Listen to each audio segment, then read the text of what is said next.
Greetings, Earthlings. Again, I am spoiling thee with an early episode. I don't know if I like this angle. So, still with the new laptop, but we've now got some new lighting.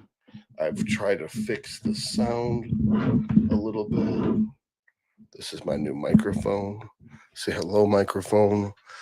We'll have better lighting next time. And no one's watching this, which is weird. Usually I got people watching these things. Here we go. What's up, Chris? How you doing? New lighting, new chair, new laptop. It's the same laptop as last time, but overall it's new laptop. New mic. I'm gonna have some side lights. I've got some fancy as fuck camera. Haven't figured it out yet, but I've got this new laptop's got a good camera anyway. So it's, even though this is an upgrade, I still got one of these fancy cameras. I don't know if you can see it, but it's like a Sony camera, not like an adult camera. What's up, Rascal? What's up, Shay? So we're gonna get this all squared away. Does this sound better, guys? Because I got this fancy mic. I know it looks better, but does it sound better? Greetings, Robert D. I missed you, Robert. Happy Sunday. Happy Sunday to you. Today I was supposed to do arms and legs, but I woke up and I was a wreck. So I'm probably not going to do that. I might go in, but I'm probably not going to. Probably going to rest next day. Do you think people with metabolic syndrome should avoid GH? No, I don't believe that there's this whole myth about GH negatively affecting glucose uptake. I don't know where that came from. Theoretically, it makes sense, but in practice, it doesn't have any clinical significance. Just because something's significant, statistically significant, doesn't make it clinically significant. Yo, what's up, Todd? Hello, Crazed MMA. How are you doing today? 2 minutes in. We're filling up. We got 15 people here. Did anyone start watching Severance yet? I just started watching Severance yesterday. I don't know if I really like it. It's kind of got some Lost feel to it. Acting's good, direction's good. How long can you run Anavar for? 10 milligrams singularly 4 times a week. I don't know. It depends on your HDL. Everyone asks these questions. I don't understand why they don't get the core concept.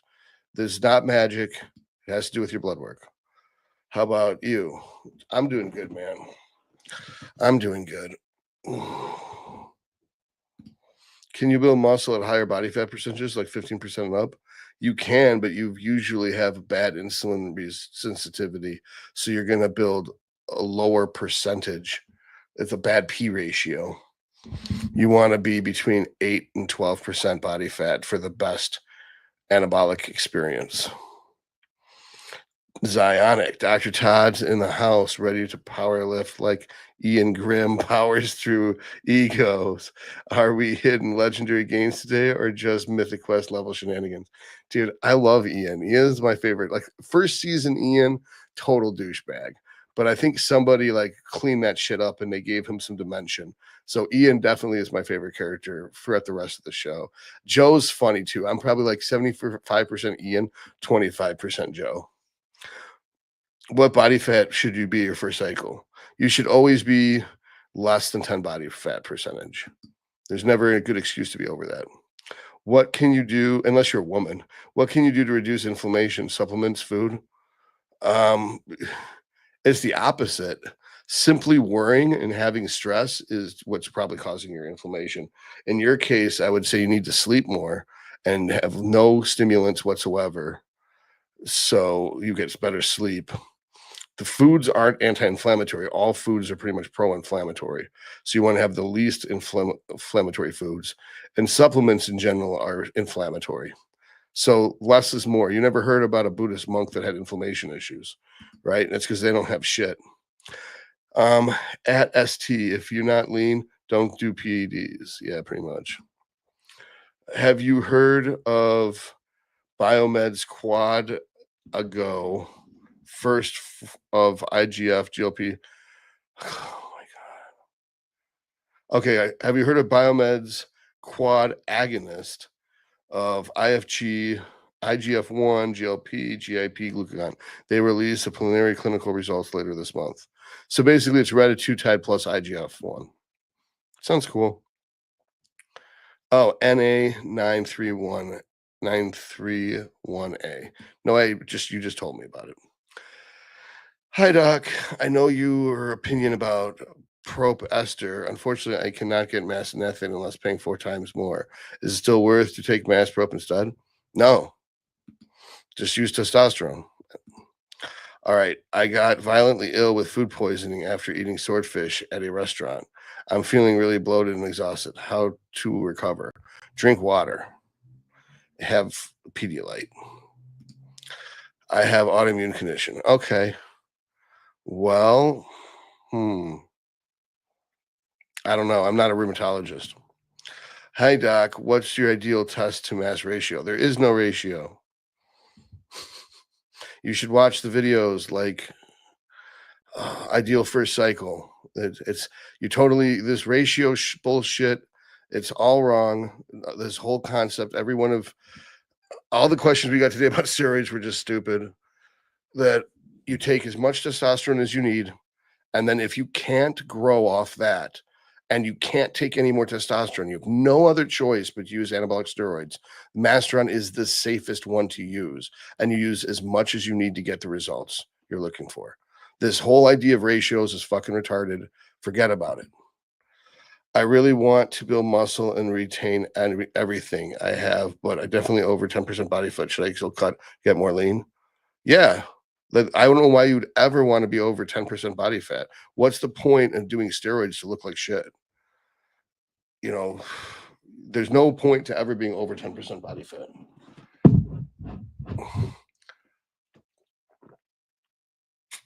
Being lean is more important than having big muscles, because if your big muscles are covered in fat, then you just look fatter.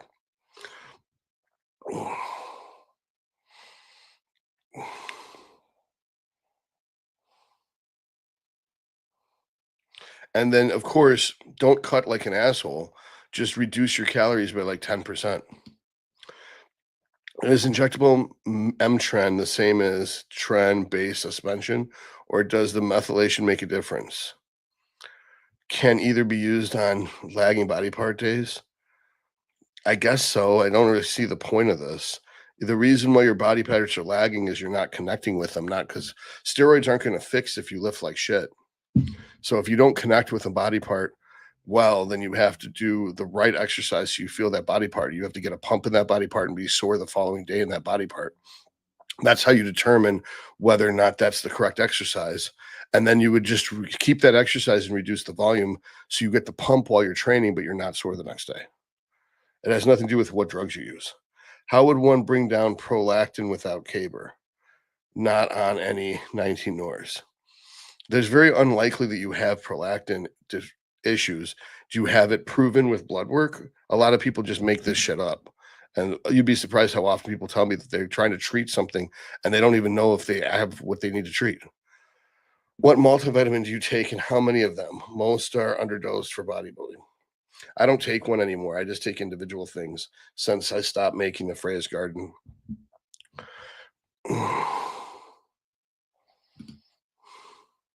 Your dad. Thank you so much for your response. I'm really huge on 100 milligrams of test a week and use only 350 Masteron, 10% body fat. The only issue is my joints are very dry. Drink more water, use more salt. Go watch my hydration video. It's how to grow episode 11. Yeah, and that's the only reason why your joints are dry is you're just dehydrated. And I know you're like, I drink lots of water. It doesn't matter because you'll just pee it out. You have to balance your electrolytes, and that's what that video explains.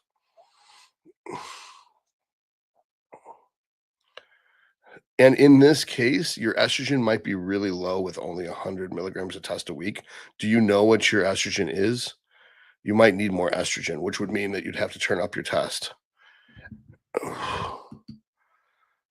Favorite Game of Thrones character? Oh, I'm gonna have to say Jamie Lannister if you take in consideration his whole plot arc.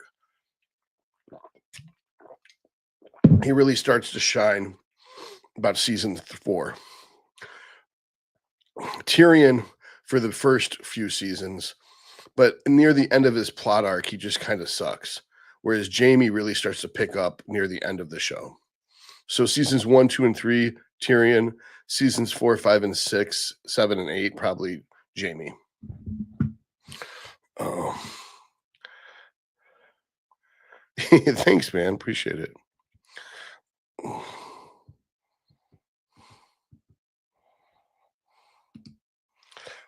Where would you?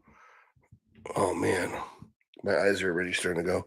Where would you tier rank the hammer strength V squat, usually standard at LA Fitnesses? Hmm. Hmm.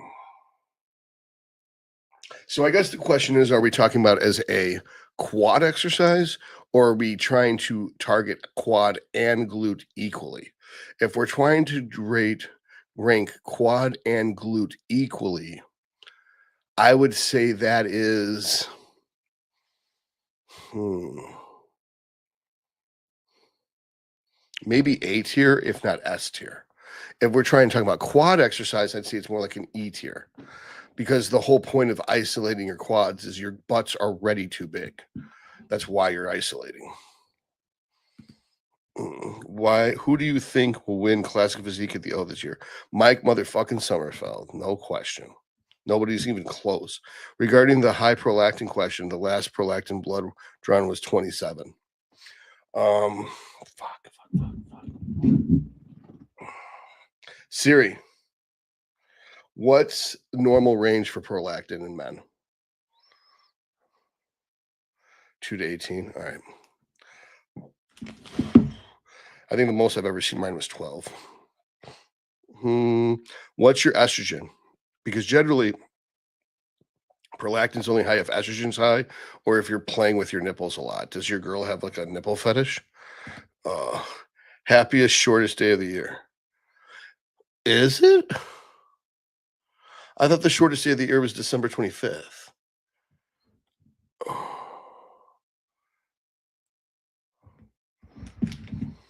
Siri, is December 21st or is March 9th the shortest day of the year?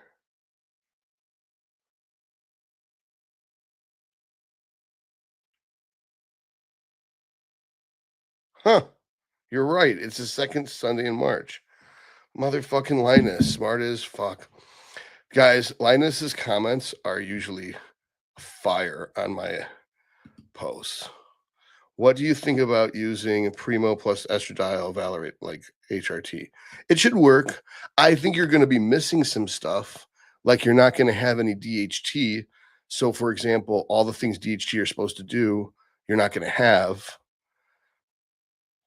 I think it's going way out of the way to reinvent the wheel with an octagon. Like you'll be able to do better than just dragging your shit through the dirt with octagonal wheels, but you're better off using testosterone. What's the minimum amount of water you drink per day? Probably 2 or 3 gallons. Let's say I want to maintain a certain look after my cut. I'm running 5,000 test and masked with 50 milligrams of Anavar. Whoa. For those of you who are listening, not watching, the picture is phenomenal. This guy's got like a Ziz like body if Ziz had bigger shoulders and chest. What would I have to run to maintain this look roughly while eating at maintenance now? I think you could probably come down to 1,000 test and mast, but and then drop the Anavar completely. Or to play it safe, come down to like 50 tests a day and maybe 300 mast a day and just leave off the Anavar. And that would be a good cruise for a while and see if you can maintain that can maintain your look on maintenance calories for 2 or 3 months. And then you could even try to bring it down even more to like maybe 200 mast a day, then 100 mast a day. So that eventually you're running 50 test 100 mast per day, which is only 1,000 milligrams. And at some point, if you're healthy at 5,000 plus 50 of anavar a day, that's basically 5.3 grams a week. If you're healthy like that, you should be able to just run a cruise at 2,500 and be totally healthy for a very, very long time, possibly the rest of your life. I always think like if your peak dose is still safe, then certainly half your peak dose is going to be safe in perpetuity. Oh, 500. Those completely different numbers. All right, 500 test and mast. Honestly, if I would just drop the Anavar and leave the 500 test and mass because that's not a lot of shit. That's basically like 40 test and 30 mass a day, or 30 test and 40 mass a day. You could just run that forever. That's like high end TRT doses. I don't think you need to bring that down unless your health is off. If your HDL is bad, then we could decrease the mast, but yeah, to me, like my cruising dose is probably 840, and then I start to degenerate. So I mean, my cruise is higher than 840. So to me, 500 is nothing. Um, will Thor's hammer help with fertility? Yes. Currently using 100 milligrams test a week, 500 HCG every day. Yes, Brian, that Thor's hammer should help with this for sure. I don't think you need it because you already have the HCG and the FSH. But if the HCG is getting expensive, you could swap that out for Thor's hammer. Nice statue. Thanks, man. Are we talking about the dragon or the Vlad bust? December 21st. Yeah. Spring forward. Oh, they shave an hour off today. That's why. Wait, so what time is it? My watch says 7. And it's sunlight out. Ugh. Fucking hate sunlight. Oh, I just looked at the crack in my aluminum foil and I can see that there's sunlight out there. Do you have clients who use equal amounts of test and nandrolone? No, no one's using nandrolone. That's my patient. Because every time I see someone use it, well, that's not true. I have one person who's using it, but he already had his gyno removed permanently. That to me, all you're asking for is gyno if you use nandrolone, unless you've had your glands removed. It's one of those things where the drug works good if you've had your glands removed, or just need to add some nandrolone to feel optimized. No one needs to add mass nandrolone for anything. Should men's physique change shorts to original classic physique shorts? That would just at that point, then it's just then there is no men's physique. They're just the original classic physique, which goes back to so there'd be classic physique, then there'd be lightweight bodybuilding, then there'd be open bodybuilding, and they just do away with 212, I guess. But yeah, I think the board shorts are very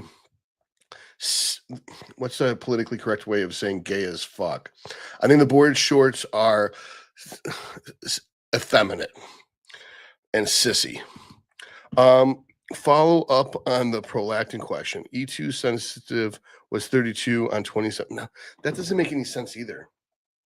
All right, you are the bizarre individual who I would want to get an MRI of your pituitary to see if you've got a prolactinoma. However, other than that, other than a prolactin secreting tumor, I guess you'd have to use Caber Prami. I've never had to use it in anybody. To me, that's a fucking nuclear option. Shane Harlow, I'm Canada based and having a hard time understanding picomole and nanomole and what should be with a nanogram per deciliter. Test came back as, yeah, dude, I don't understand it either. I only use American units. Sorry, bro.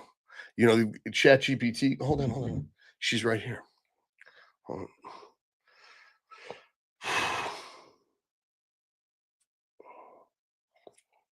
Hey, Nova.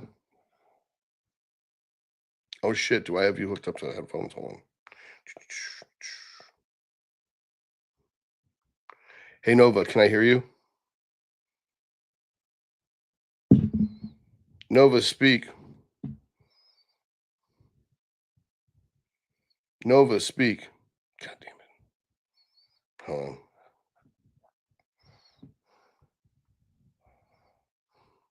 What are we converting to?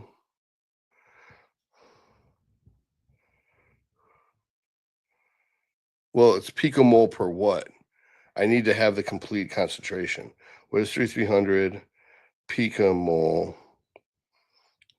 Canadian testosterone converted to US units?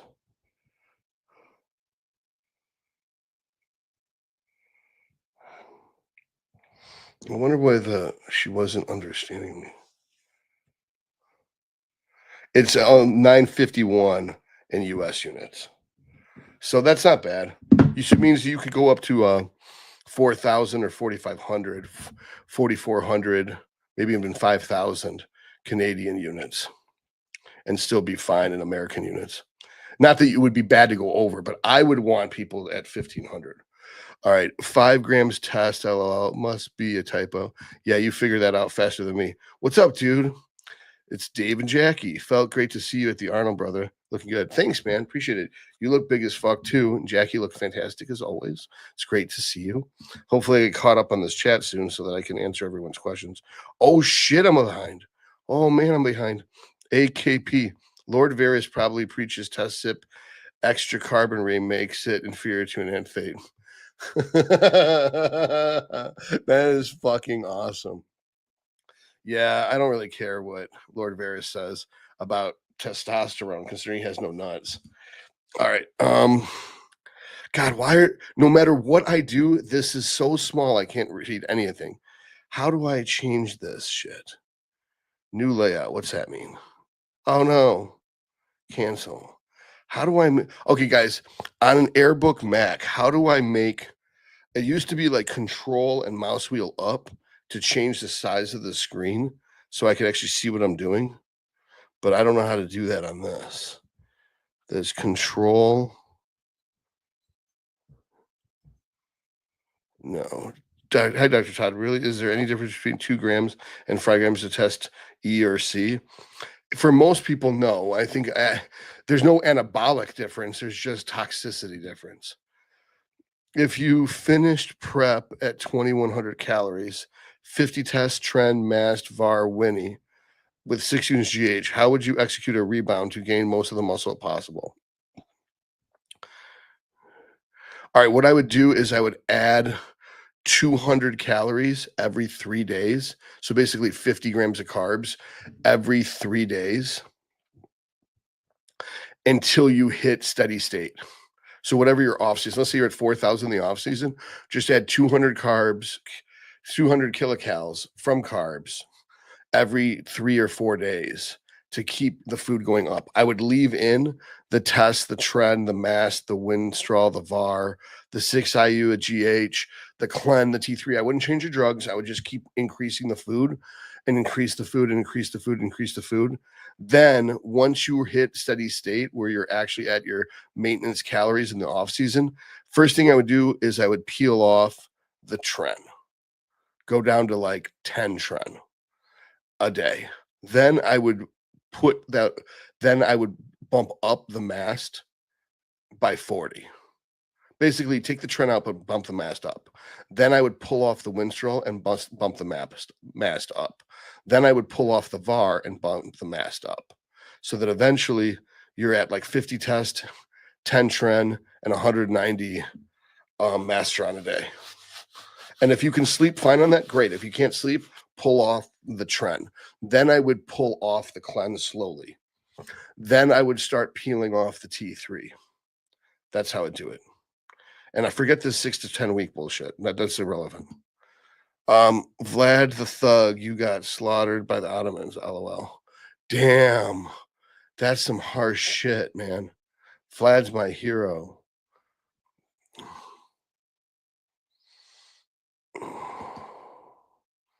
Thanks for answering my question. I'm actually getting into my ideal shape right now and on a cut and was thinking of adding 125 trend during the last 8 weeks as well. No, no, if you look like that without using trend, don't touch trend. Don't even bother with trend. If anything, add in like four, not five, 4 milligrams of tren a day. Start with that. See if you can get away with that because 125 milligrams of tren, I don't even know how you'd break that up into 7 shots, but it wouldn't be right, whatever you did. It'd be like 14. No, it'd be 16. No. Yeah, no, it'd be like 18. It's just a dumb way of doing it. That you're going into the dangerous zone, which is more than 10 milligrams a day. I forgot about 25 T3, T4. Yeah, 25 T3, 100 T4, and 60 clan. Yeah, I would leave all that in until you've already transitioned all of your toxic compounds into the safe, friendly masteron. And then I'd start peeling off the clen first. Then I would start to peel off the T3 and T4. All right, Primo plus estradiol can be hair safe. I can't dial in my E2 with 20 milligrams cypionate daily. My E2 went to 96. I'm 12% body fat. That's weird. Hmm. So I would leave in, okay, this is what I would do. I would simply leave in the 20 milligrams of sip daily and then start adding in Primo until you get um your estradiol to a level that isn't toxic. Like I'm not even sure that 96 is toxic, but if you've got sensitive nipples, then it's toxic. But I would use the cypionate and Primo, or I would just do 10 milligrams of test daily and use Masteron. That's how I would do it. I would still stick to my formula. I would use, as little testosterone as you need to get the estrogen you want and use Masteron. I would never fuck around with Primo and estradiol. That's just too confusing. And it's not going to come out right. I changed my profile pic. Am I jacked yet? Yeah, dude, you look great. Yeah, you look really good, man. Anxiety mitigation for higher doses. So I'm not convinced that anxiety is caused by higher doses. I think anxiety is when someone lives in the future, that they basically aren't living in the present. They're thinking of everything that could go wrong, and it has to do with just poor coping mechanisms and not having control of your mind. So what I would do is I would use cognitive behavioral therapy. And you could probably even have your AI, like, hold on. Let's see if I can get her to answer me this time. Uh, Hey, Nova, answer me, please.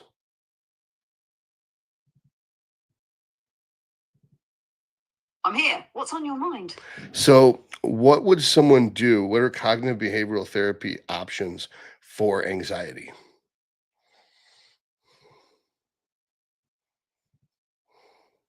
Cognitive behavioral therapy, CBT for anxiety, focuses on identifying and changing negative thought patterns and behaviors that contribute to anxiety. Here are some common CBT strategies. One, cognitive restructuring. This involves identifying distorted thoughts, e.g., catastrophizing, black and white thinking, and replacing them with more balanced, rational thoughts. Two, exposure therapy, gradually facing anxiety provoking situations in a controlled way to reduce fear responses over time. Three, behavioral activation, encouraging engagement in positive activities to break avoidance patterns that reinforce anxiety. Four, relaxation techniques using deep breathing, progressive muscle relaxation, and mindfulness to lower physical symptoms of anxiety. Five, thought records, writing down anxious thoughts, analyzing their validity, and replacing them with more realistic perspectives.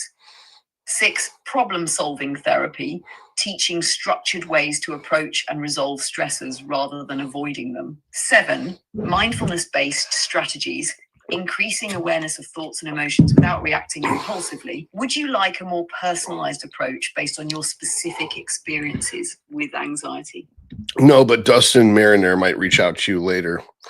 So hopefully keep an eye out for him because he has some anxiety. Thank you very much, Nova.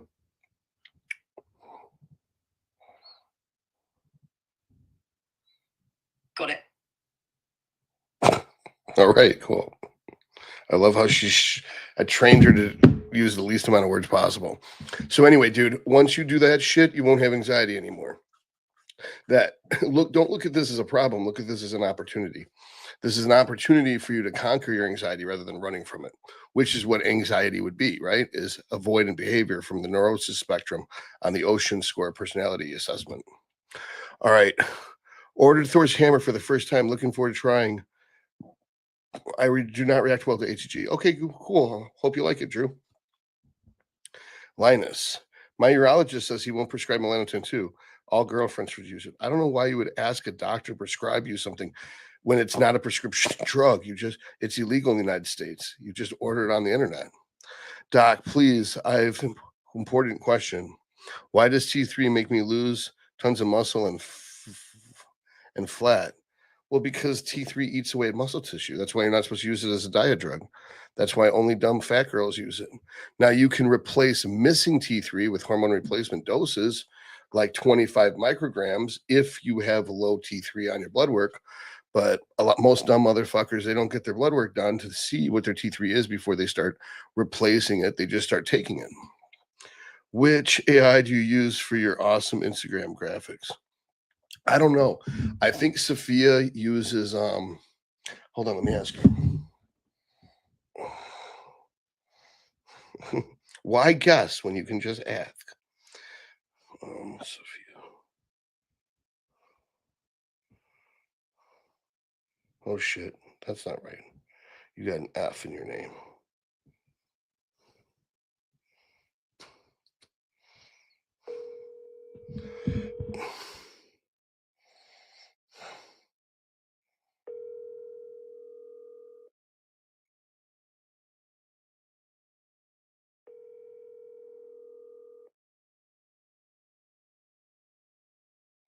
Your call has been forwarded to.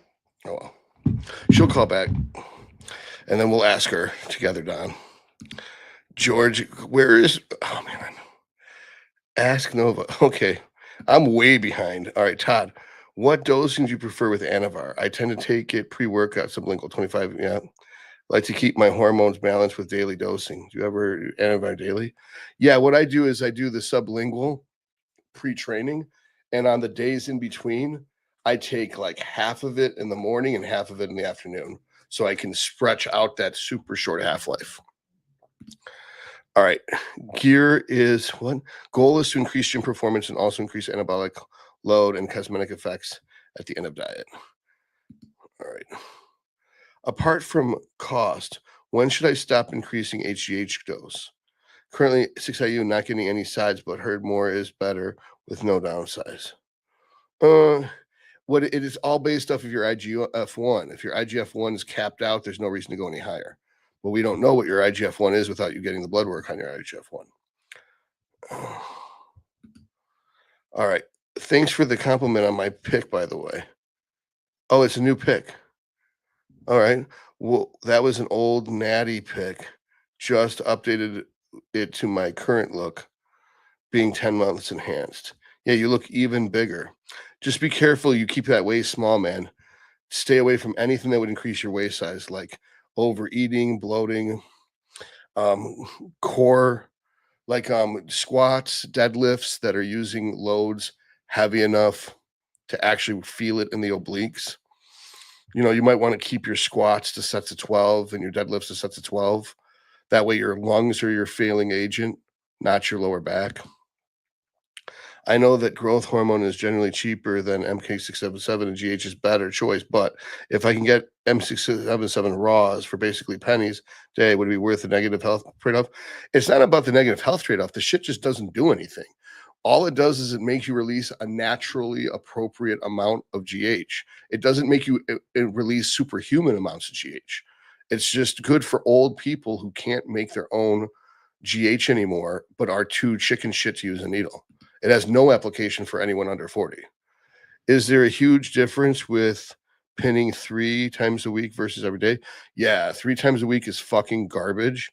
Every day is the only way. Hi, Doc. What are your overall thoughts on DNP? I don't talk about it because I don't want people to do it. Most, like that girl, Jody, just died from using DNP. So It's one of those drugs where it's fine, all fun and games until you're dead. I found that using even 100 milligrams at one time, you're going to feel so fucking tired and exhausted, you're going to hate your life. The only time I've ever benefited from it, and I don't even know if I lost muscle, I probably did lose muscle, was 50 milligrams twice a day. All right. How do you check your E2 and IGF-1 in blood work before going up? Then check afterwards. You want to see IGF-1 go up? Yeah. I think it's funny that, Linus, you're telling people what to do, and when I'm right here. Yeah. All right, Hamza. Also, with daily tren injections, do you pin sub-Q or everything's intramuscular, bud? And yes, it's an insulin syringe, but I go intramuscular. AKP, have any of your clients used oral albuterol instead of Clen? No. I've used it and I didn't notice it working as good as the albuterol inhaler. Um, man, this channel's gold mine. Thanks, man. All right. Hey, Todd, any experience with ubiquitol causing heart palpitations? No. My sister mentioned times she's had this happen multiple times trying to take it. No. Generally, when people have heart palpitations, I think it's just anxiety. And I know that sounds just under or whatever, dismissive, but yeah. Hey, Todd, I watched a video of yours recently where you were discussing increasing histamine response to high protein diets. I take citrulline and Benadryl currently to manage. Any other advice? Yeah, you don't want to take the Benadryl all the time. That's going to just fuck up your sleep and dry you out. I would use a DAO inhibitor. It's called histamine digest. Hi, Doc. What are your overall thoughts on DNP? Okay, I just told you about this. AKP, what are your best ways to increase sub SHBG minus single digits? No, you can't really increase SHBG. SHBG is suppressed by using anabolics. Why is pinning every day superior to 3 times a week, less hormone fluctuation? Yes, exactly. You want stable levels because it's the amplitude between the zenith and the nadir is what determines how much of your gear is converted to DHT and estrogen. So to minimize the amount that's converted to maximize the benefits of testosterone, which is the anabolic effect, and minimize the androgenizing and estrogenizing, feminizing and masculinizing effects, you want to have less fluctuations. All this roid rage and mood swings and anxiety comes from people doing 3 times a week or 2 times a week, or even worse, 1 time a week injection. People who do everyday injections have almost no side effects unless they're abusing the drugs. What are your thoughts on using nebivolol? I don't really agree. You don't need to. The clenbuterol used in reasonable doses is a beta 2 and beta 3 agonist. It's not a beta 1 agonist. So using a beta 1 antagonist is just going to hurt your cardiac output and fuck up your ability to do cardio or lift weights. What's the needle size for IM with insulin? Insulin syringes come in 29 through 31. All of them are equal. That it's such a small difference, it doesn't matter. I'll check into histamine digest. Thanks, Doc. You're welcome. I'm going to never use T3 ever again. Thank you, man. Well, I wouldn't say never again, because what if you're in a deficit, your T3, your free T3 is under 3.0, then using 6 or 12 micrograms of T3 when you first wake up might bump you up into the 3 to 4 range, which is what you want. But it's definitely not used as a diet drug. It's only used as hormone replacement therapy. Good morning, Josh. What's up, man? Would you beat Sam? I don't know. We'll find out when I compete against him. I'll find out what show he's doing and I'll try to time it right so I can compete against the Sam Solik. Not because I want to beat him, but because I want to get all the free press. It's going to be a who's who. Is who's going to show up to try to defeat the one and only Sam Solik. I mean, he's got me beat height and weight wise. But as we saw with Sommerfeld, that doesn't really matter. Sam's and 216 are higher class. I mean, that's true, but I mean, Mike Sommerfeld, if you look at my Instagram, there's a picture of me standing right next to Mike Sommerfeld, and Sommerfeld just beat everybody. In fact, in my opinion, he beat Sebum, and Sebum did not get a straight first victory. It was like by 1 point difference. It was like a 7 to an 8 that Mike almost beat Sebum. So bigger isn't better in Classic. Oh my god, I cannot see these. I wish someone could tell me how to make these fucking screen bigger so I could see these words.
Hello, hello, hello. Oh man. Hello, hello, hello.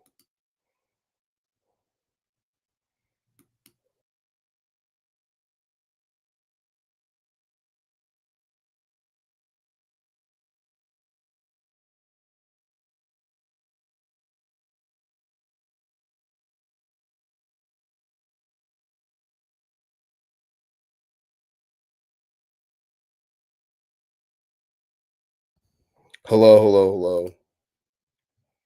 Hello, hello, hello. All right, good. Got it to work again. Fucking hell. All right. Your mic isn't working. Press the window. I'm not playing with it. It's not Windows because this is a Mac. That's the problem. I know how to do it on a Windows. This is a Mac. Ugh. It's very frustrating to me that everybody's got to be so fucking. They got to make their own little computers, and their computers have to work differently from each other. It's gay as fuck, really. Thanks, Steve Jobs, for being a narcissist and having to have everything be different. All right. Do you pin your shoulders? Best place, definitely going to switch every day now. Yeah, shoulders, triceps. To make everything larger, press Command Option plus on. I tried that; it did not work. That's what shut off the sound. Muted, muted. I love this guy so much. Oh, thanks. You even gave me a picture. What's the picture of? It's you grabbing your nuts, although and picking a picture in a dirty mirror. Awesome. All right. So, Todd, what was your favorite interview podcast of 2024 and why? Mm. I think I did the best performance with Dave Tate's Table Talk in January, unless you mean people that I interviewed. Oh.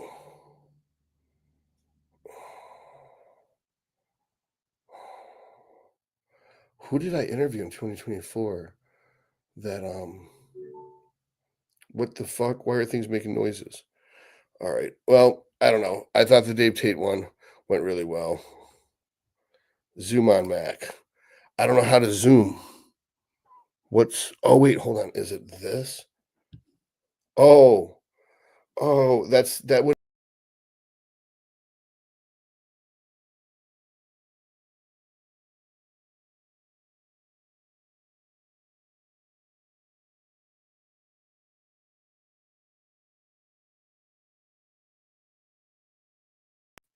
All right, I'm done with this shit. I'm not playing this game anymore trying to make this fucking thing work. Then I'm just gonna lose you guys. I'll just suffer. Hello, hello, hello. What's up, man? For Mac, to make everything larger, press Command Option. I tried that, man. It does not work. They all Xerox signs anyway. This is specifically for StreamYard, not for just I'm trying to make this blow up so that the words are bigger. Because right now the comment section is huge and the image of what you're seeing is tiny, and that's where the words are. So I can't read it. On the other one, 90% of my screen was a picture of me so I could read it. And on the other device, the Windows, you pushed control and then you move the mouse wheel and it got bigger and smaller. That is not what's happening on this.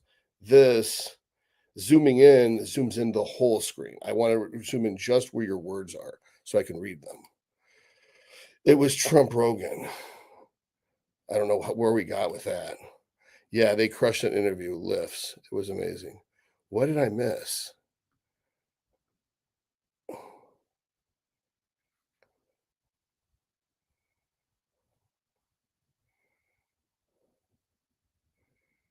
Command button and the plus button on to zoom in.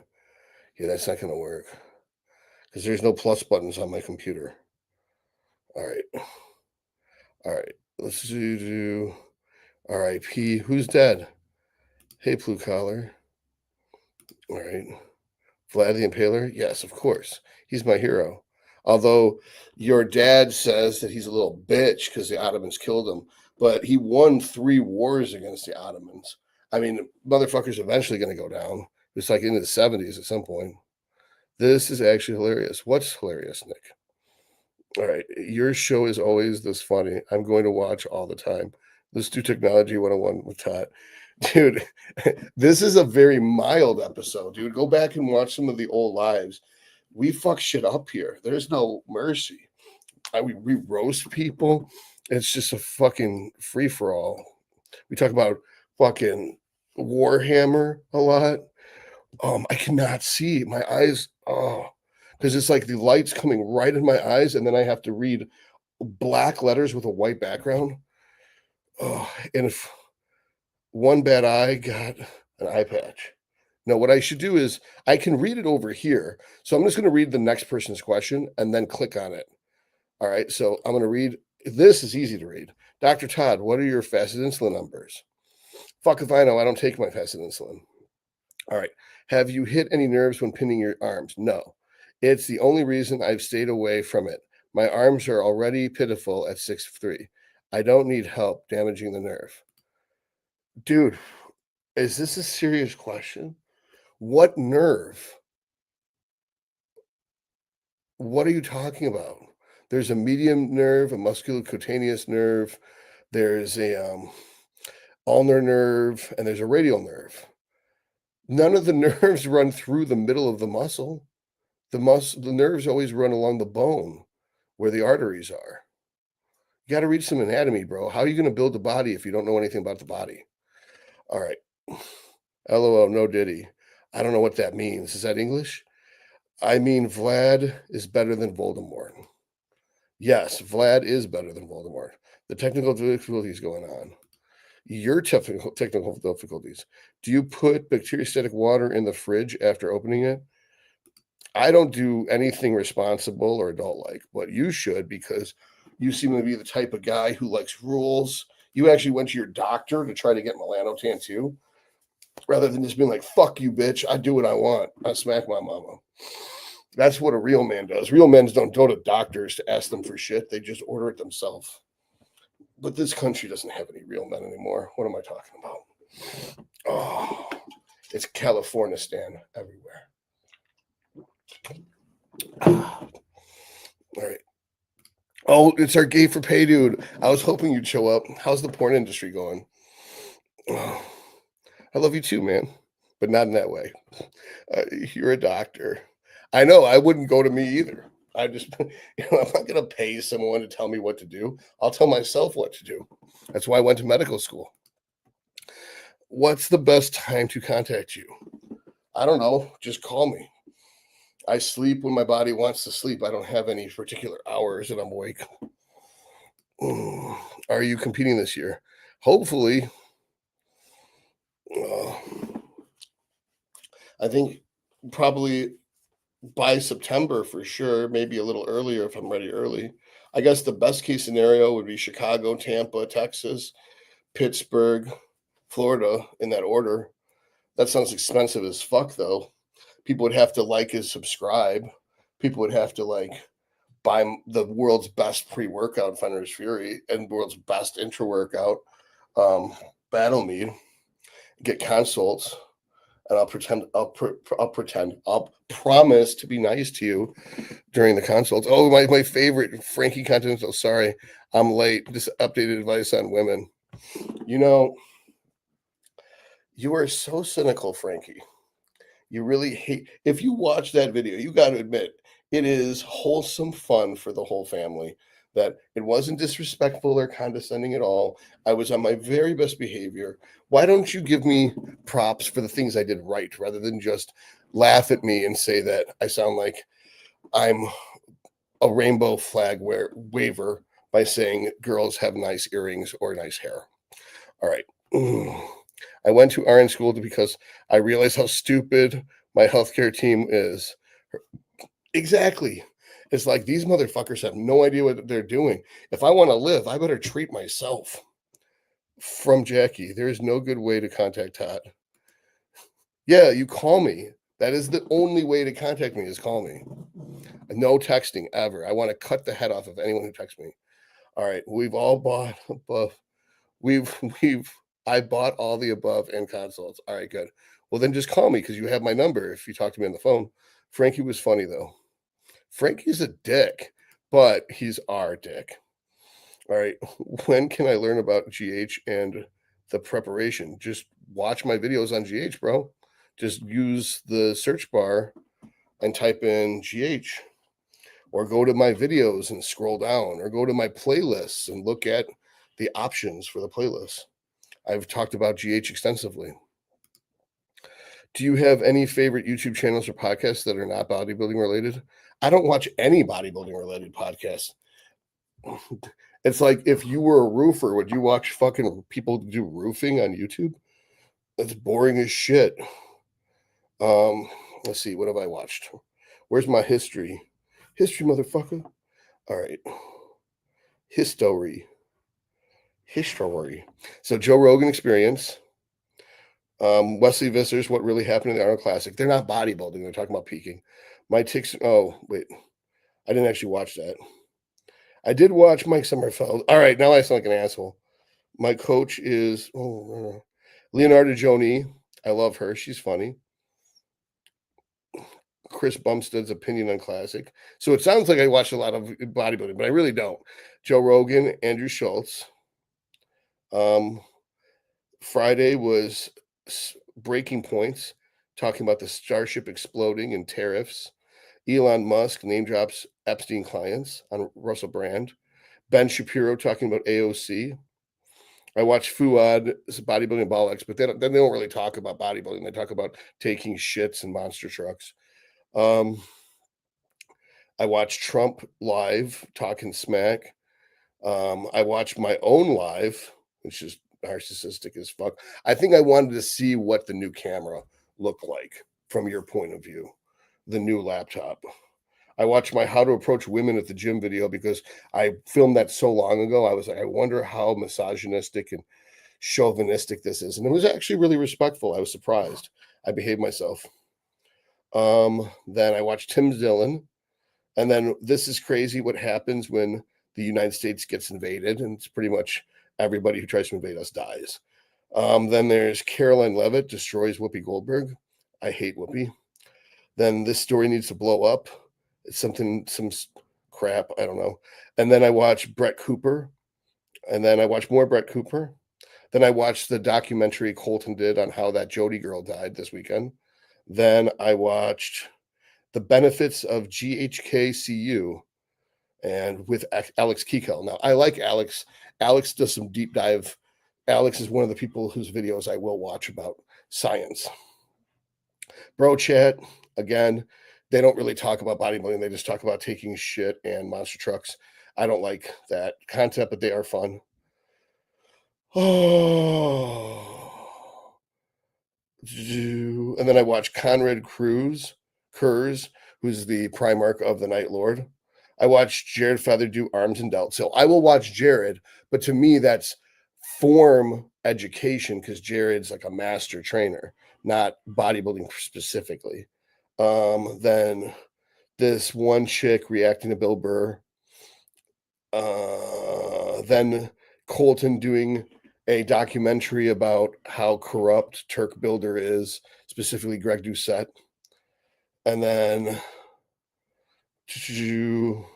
my video, Fear and Loathing in Columbus, because it did so badly. I was like, how the fuck did this video do so bad when it was the most expensive video to make I've ever done? Then Theo Vaughn talking to Candace Owens, more Caroline Levitt. So stuff like that. I basically just watch politics stuff, just reinforcing my extreme hatred for the left all the time. So I'm just some seething, cantankerous monster. I love you, Doc, but you're going to be single forever. I don't know if that's a curse or a blessing. Jeff said, I will be traveling soon and hate dealing with injections. I usually do it as a bolus dose before I go, but feel like garbage compared to daily. How do you manage this? I just take it with me. All right, Sicilian cannoli and espresso. My G4P, my gay for pay schedule, lap dances to guys from 11 to 3, go back to rich Asian twink Doc's hotel for $700 an hour, give $20 to homeless New York City people to wash away my sins. Huh. So you have sex with Asian men for $700 an hour? I don't think that's worth it, honestly. All right. All right. Oh wait. LOL. I was replying to what you said about I know what you meant. Did you watch anything on 40K? Yeah, I watched the Night Lord Primarch. Hey Doc, what's up with the top 5 metal bands? Right now, because it changes, or of all time. Like what am I listening to mostly right now? I would say Disembodied Tyrant, Spire of Lazarus. Oh. Disembodied Tyrant, Spire of Lazarus.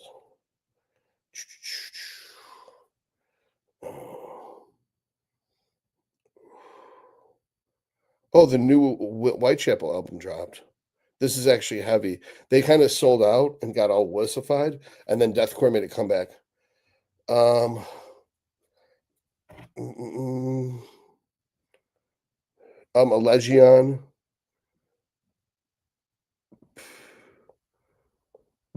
Hanabi. I've been listening to a lot of Hanabi and Aborted. So Hanabi, Aborted, Spire of Lazarus, Disembodied Tyrant, and Allegion in no particular order.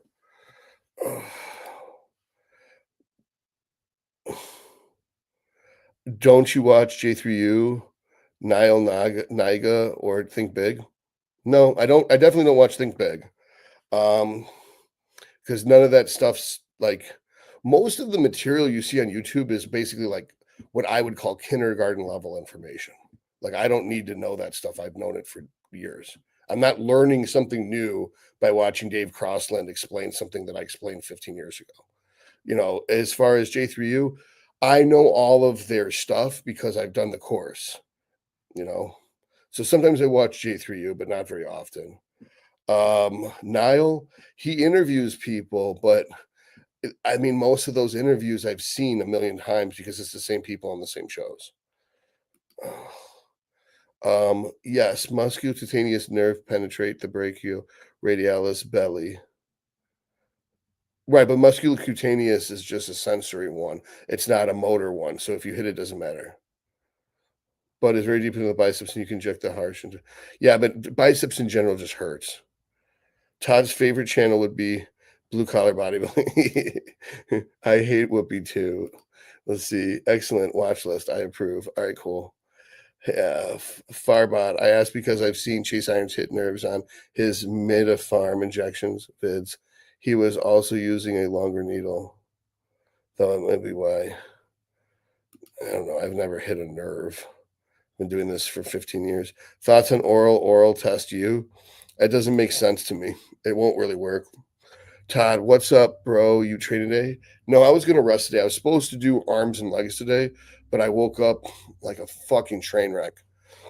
And so I thought, you know what? I've been dreading going to the gym. My sleep's been disturbed since before the Arnold.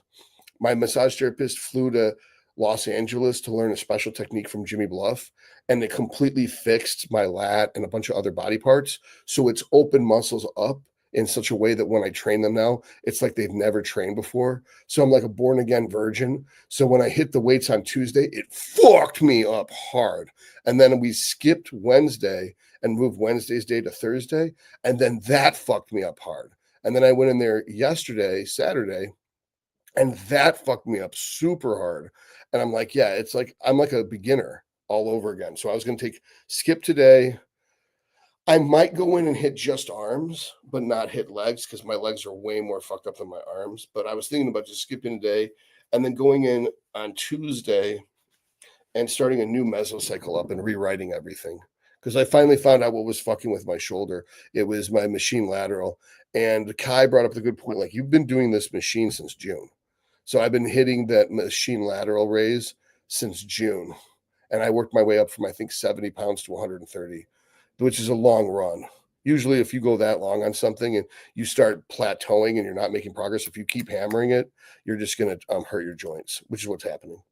Hey, Dr. Todd, I'll be finishing med school training in less than, okay, I'm going to read this over here. It's too hard to read it. I'm finishing med school training in less than a year, then go for specialty in Germany. Still hesitating between surgery, trauma surgery, heart surgery, or internal medicine, endo. I would go surgery because you can always retire from surgery and go into medicine. You don't learn anything special in medicine. Endocrinology, cardiology. I would like advice from you, someone more experienced. Every and each of those specialties will keep me close to bodybuilding. Yeah, I would just say you will have more time to do bodybuilding if you go into endocrinology and cardiology. But if you like surgery, you should do surgery while you're young enough to do it. Because once your eyes and your hands go, you won't be able to do surgery anymore. You can always retire from surgery into medicine. It's just, and people are like, well, you'd have to do like 3 more years of a residency and then 2 years of a fellowship. I'm like, yeah, but when you're 60, for 4 years ain't shit. That'll fly by. Which channel? Counterintuitive. The same one you sent me about Talos. He has a video about every Primark and every replacement Primark. So that's why. Like, that was a good channel you sent me. I don't know. I know what it looks like. It's got the yellow triangle in the bottom right corner. What do you okay, I can't read nothing on over there. What do you think about the new Behemoth tracks?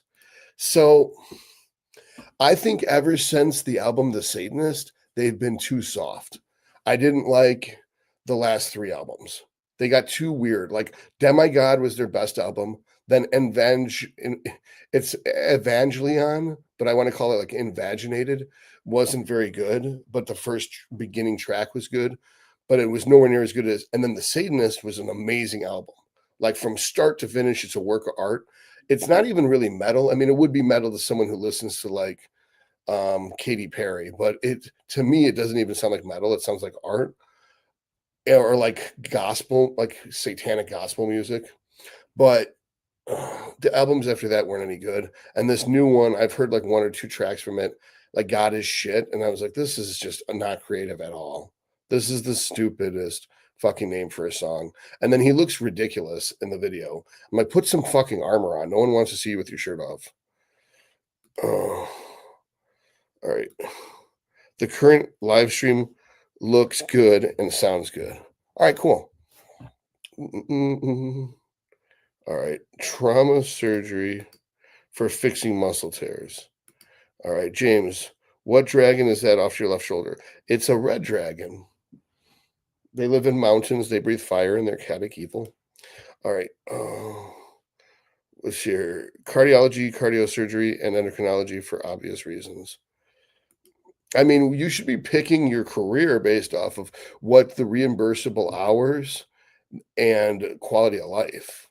Like endocrinology is going to be a very easy field, and it's going to be a field that keeps blowing up with all these GLP-1 things. So an endocrinologist makes about 200 grand right now. I'd say if you're creative and you do your business correctly, you could make 400 grand to maybe $1 million a year if you're in the States doing endocrinology the right way. As far as cardiology, they probably make 300,000-400,000. That ain't going to change. That's going to be static.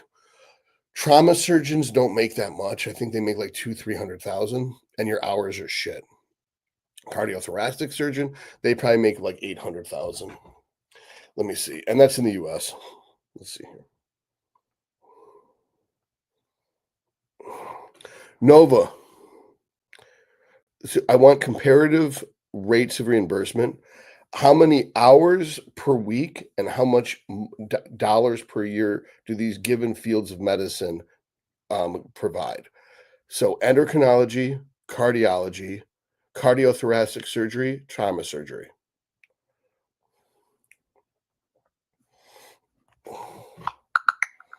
According to Medscape's 2023 compensation report, endocrinologists earn an average annual salary of $267,000. Cardiologists have an average salary of $490,000, while cardiothoracic surgeons earn between $218,684 and $500,000. Trauma surgeons make an average of $459,885 annually. These figures can vary based on factors like experience, location, and employment setting.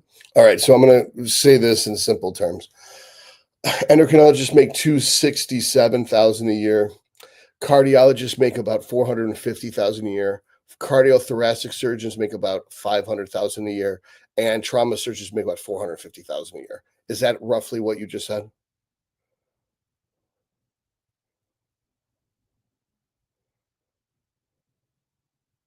Yes, that's roughly correct. Endocrinologists make around $267,000 per year.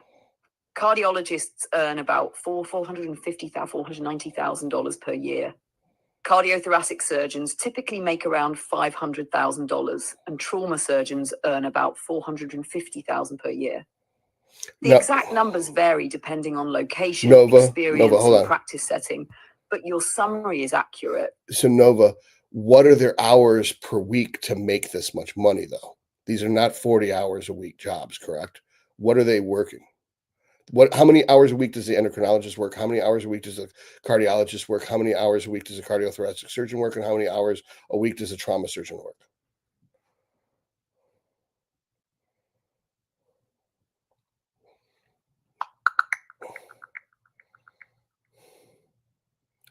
You're right. These specialties often require more than a standard 40-hour work week. Endocrinologists typically work about 40 hours weekly, according to the American Medical Association. Mm-hmm. Cardiologists often work around 54 hours per week, as reported by physician-side gigs. Mm-hmm. Cardiothoracic surgeons and trauma surgeons generally work longer hours, averaging 58 and 53 hours per week, respectively. These figures can vary based on factors like practice setting and location. So I want you to calculate how many dollars per hour they make relative to each other, assuming 52 weeks a year work schedule.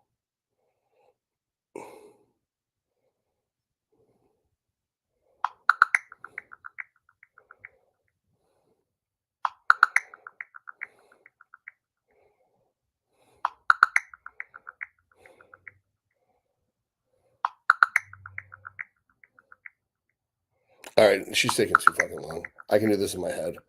All right, so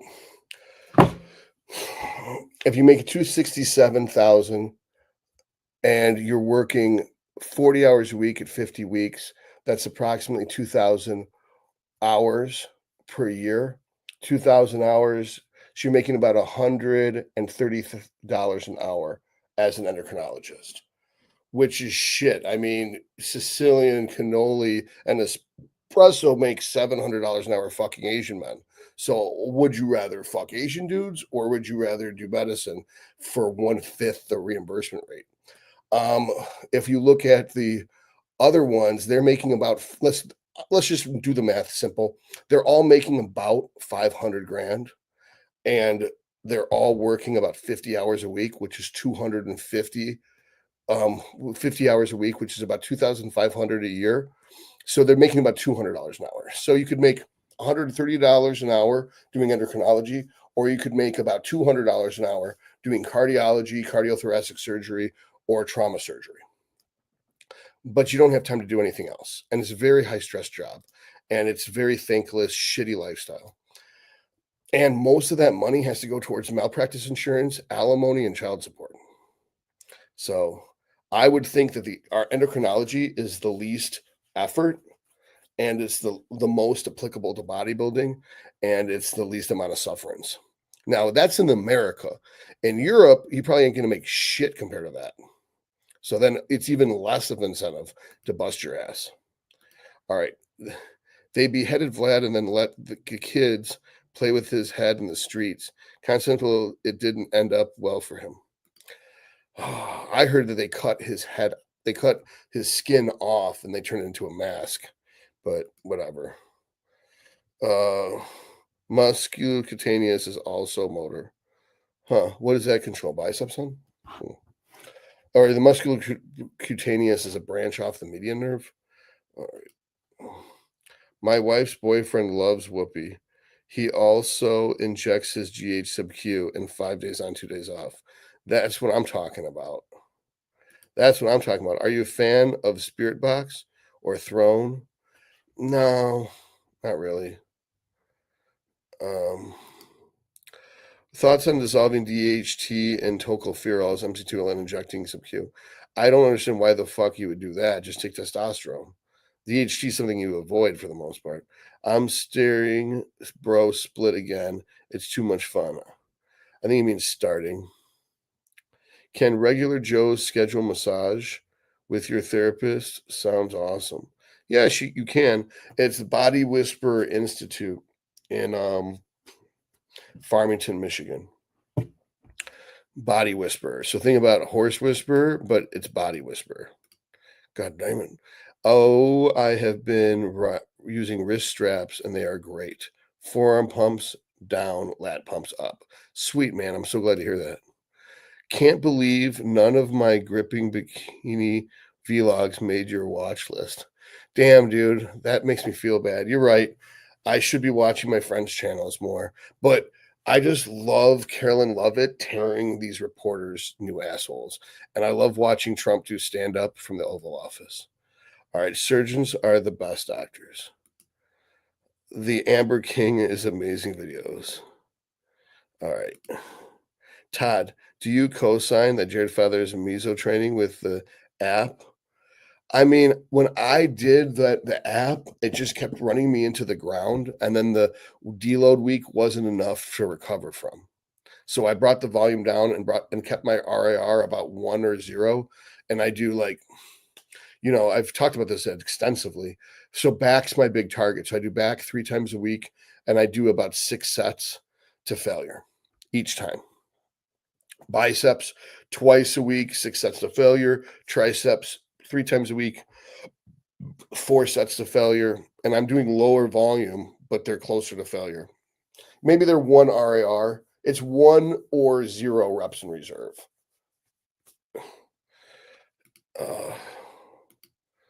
All right, here. Hey, man, not really PE to talk, but I'm having trouble targeting pecs. Seems like the buy, try, always do the work, and I can't get through the chest. Any pro tips? All right. So what you'd want to do is you'd want to start off with pec deck and pre-exhaust your pecs with a pec deck. If you want to do cable crossover, you can, but it's got to be a back supported cable crossover, which is a bitch to set up.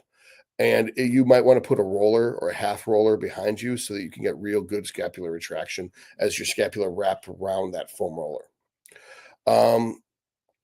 Then go do dumbbell presses, not barbells.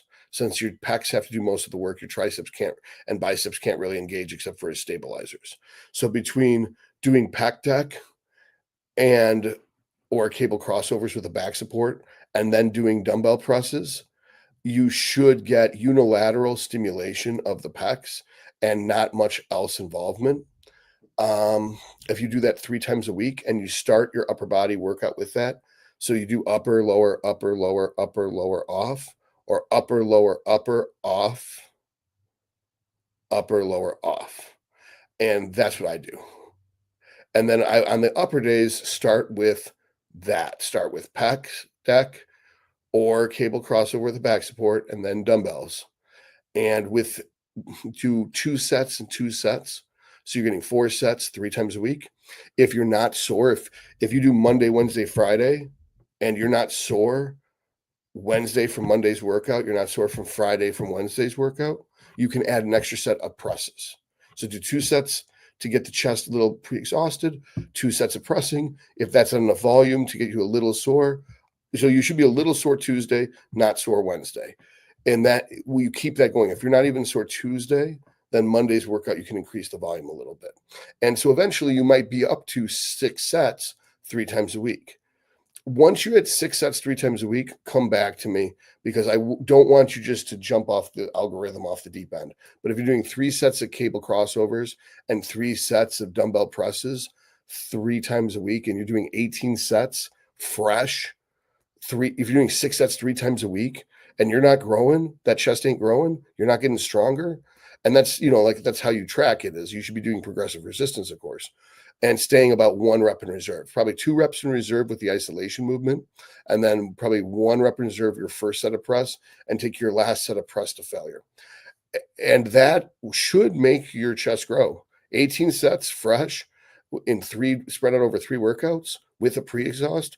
I don't see how anyone's chest can survive that. But start with 4, 2 and 2, 3 times a week. Then you titrate up from there up to a maximum of 3 and 3, 3 times a week. I can't imagine anyone needing more than 18 sets of chest in those conditions. All right.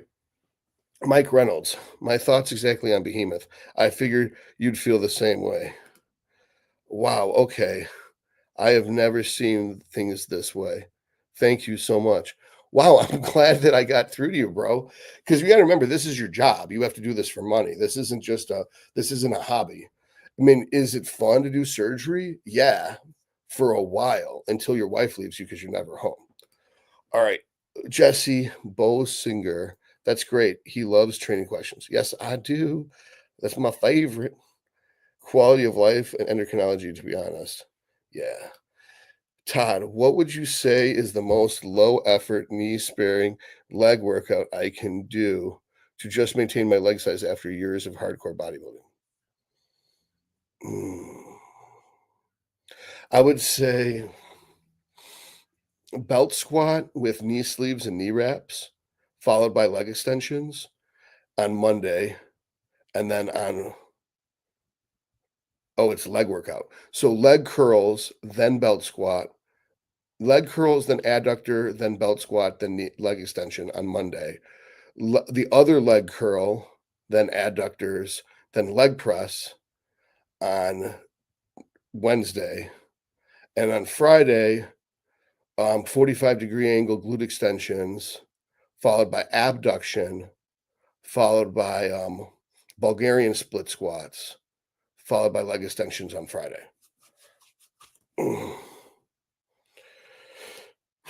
Todd, do you think BPC 157 and TB 500 is worth using over umbilical hernia surgery? Yes, absolutely. Do radiology, I'll tell you if it's accurate. Radiology is a great field. I think it's about last I checked, when I almost went into it, it's 500,000 a year. You work about 40 hours a week, and you basically are see, It's a good lifestyle, but there's no glory in it. It's basically a beta field because you're not the one curing the cancer. You're not reaching into some woman and pulling out breast cancer. You're not reaching into some woman and pulling out ovarian cancer. You're not reaching into some woman and pulling out a baby. You're not the one doing anything. You're merely there just letting people know, like, hey, this person's got cancer and here's where it is and this is how big it is. This person's clear. This person, he's got kidney stones. This person's got this person's got that. You're basically just the information for other doctors to do the work. You're just support. It's like you're the medic in the army. You're not getting any confirmed kills. So there's it for the beta personality, it'll work great. But for like the alpha personality who has to go in there and do it, it's not going to work. And that doesn't make it a bad thing. Make It's a good business decision if you care about having a family and being available for them. Once you clock out as a radiologist, you're done. It's a normal job. Your work doesn't follow you home. You don't have responsibility. These aren't your patients. Whereas with surgeons, you might have to get up in the middle of the night and rush to the OR because your patient's bleeding out from, something reopened in their abdomen. So your life sucks. You can't do nothing.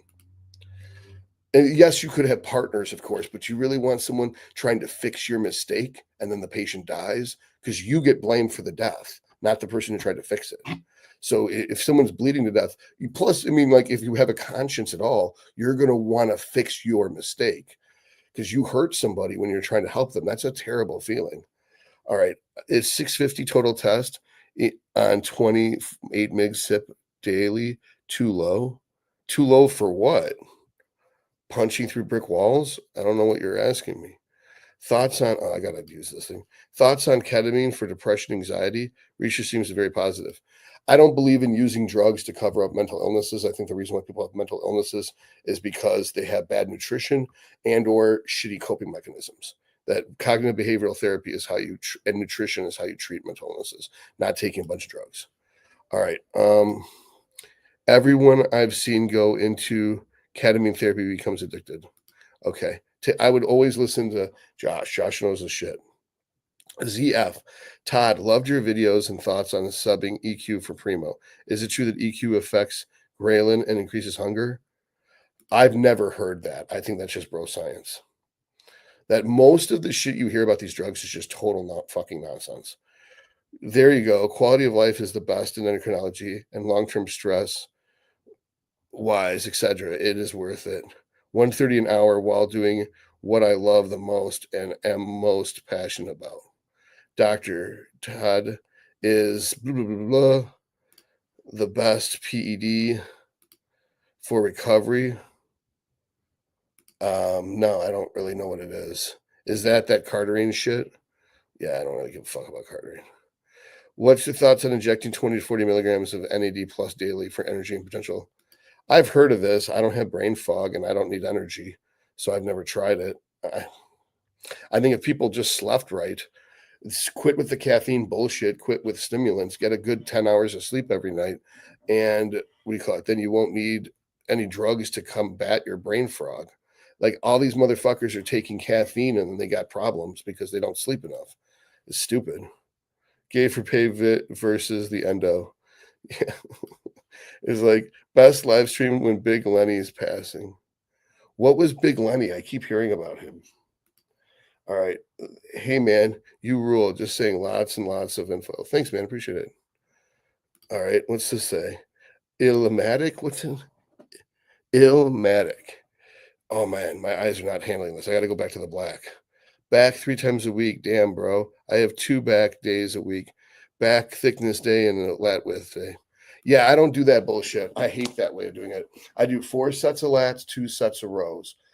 So 4 sets of lats for width, 2 sets of rows for thickness, 3 times a week. I start every upper body day with that. Tuesday, Thursday, Saturday. Thank you. Appreciate all you do for the community. You're welcome, man. Thank you for tuning in. Make sure to like, subscribe, and share this with a friend. All right. Should I be concerned about monitoring my insulin? The fuck no. It's like, oh, should I worry about my kids drowning when it's raining out? No. Fuck are you talking about? The fuck you talking about? What's your reason for liking Masteron more than EQ? With EQ, you can run tests higher and lower estrogen while adding in clean anabolic. And on top, to me, EQ would be better. And I never, because the DHT goes through the roof and you lose your hair. If you're already bald, go ahead, do it that way. But some people want to keep their hair. All right. The Bad Glad Dad. What's your training videos really made a difference? Oh, thanks, man. I've been shooting a lot lately. They haven't been released, but I've been shooting a lot lately. James B. Oh, I got to switch back to this so I can read it. In some way, that arimistane is thought to explain the anti-estrogenic effects of boldenone. Does 1-alpha methyl androstenone, the main metabolite of proviron, explain its anti-estrogenicity? I mean, the thing is, if you watch my structure video, which was one of my last steroid video that I did, that I actually had the structures on screen, you'll see that the boldenone and primo have a double bond from position 1 and 2, and proviron does not. So I'm not so clear that proviron has a strong anti-estrogen. Of I think the only two strong AIs that come from anabolics are the ones that come from primo and EQ, and it's because of that double bond. So I think the answer to your question is no. The thing is, when doing a medical specialty, I can go to work and build other businesses while it is very hard being a surgeon. Do you agree? Well, it's more complicated than that. So you can have a private practice and be a surgeon, but you're going to have to pay for a surgical suite to be used. And then you're going to have an anesthesiologist, and they're going to make your life miserable because anesthesiologists are little bitches. So, what you're better off doing is not having anyone you have to be teammates with, because the team is only as good as its worst player. So, if you own your own business, here in the States, what you do is you rent out a strip mall or you buy a strip mall. And what you can do is you rent out the different suites. So you have one of your suite is going to be your office, right? And then you rent out a suite to a chiropractor, and you rent out the other suite to a massage therapist. And then you rent out another suite to a spa that has an esthetician in it. And then you have another suite that is a physical therapy facility that you own, and you write referrals to yourself. So insurance is paying for you to diagnose them with the problem, and then they're writing checks to you for the treatment of the problem. And that way, you've got the whole strip mall, and then the chiropractor, the massage therapist, and the spa are paying you rent that covers the mortgage for the whole thing. Then what you do is you come out with a product line where your own vitamins and your own minerals and your own bullshit, and you sell that out of your office. But you also could have an essential oils line that you give a huge discount code to for the massage therapist. So she's using your brand of oils and she's selling that to the people. And the med spa, you'll have wrinkle cream and hair regrowth cream and all that at the med spa. And then that woman is, she's got 3 or 4 extra businesses, one for each of the other businesses. And then they have a product line that they're pushing, and it looks like it's a third party, but really it's owned by you. And then the woman is pushing this product and she's making a percentage. So let's say it costs you $10 to make some face cream and they sell it for 100, and the woman gets 40, you get 50. So she thinks she's making a ton of money because every time she sells one of these women a face cream, she's getting $40 out of it. But she doesn't understand that you're making 50 and it only costs you 10 to make it. Then you have, your nutritional line out of your normal endocrinology office. The other thing, what a lot of guys do is you could have a compound pharmacy in the same plaza, and then they go to the compound pharmacy to get their scripts filled that you wrote, but you own the pharmacy, and they're compounding the shit, like, so BPC 157, TB 500, IGF-1, the secretagogues, if you're really a scumbag and you won't write for real GH, for you could do all that shit all out of that place. Then there's like the physical therapy place, you can have TENS units, cold lasers, all that stuff, and you bill them for the use of each of these things. So you would make millions of dollars that way, because every one of these kind of needs a medical license for a medical director. So the compound pharmacy would probably need scripts. You write the scripts because you got a license. Then the physical therapy, you supervise the physical therapist because you're the medical director and you're on paper as the owner and the medical director of the physical therapy place. And you have to be on premises, but it's the same building because it has the same address so that you are on premises. So this is how you would make money as an endocrinologist in the States. Oh, all right. You can't do any of that shit if you're a surgeon. All right. Hey, doc, what's the feelings on trizipatide, retatrutide, and seriously helps quiet my food noise? Yeah, I don't use that shit. So I grew up in this time period where like real men suffered and that you'd only resorted to asking for help if you were a bitch. So when bodybuilding, it was this philosophy that he who suffers the most wins and that you basically can beat everyone as long as you can outsuffer them. Now, that's not true at the pro level, but I'm pretty confident none of the pro bodybuilders are using this like bullshit as an appetite suppressant when they're getting ready for shows. If I ever had to go so deep into diet that I was cheating on my diet and I had to get help, then I guess I would use those, but I've never had to resort to doing that because to me, that's like gay for pay. Like if you're taking those drugs, it's basically like sucking dick. And I know that that's just because I'm Gen X. For you millennials, maybe that's okay, but I'm just not cool with sucking dick. And I'm not cool with taking those things unless I absolutely have to. It's like I'd have to be really broke to suck dick for money.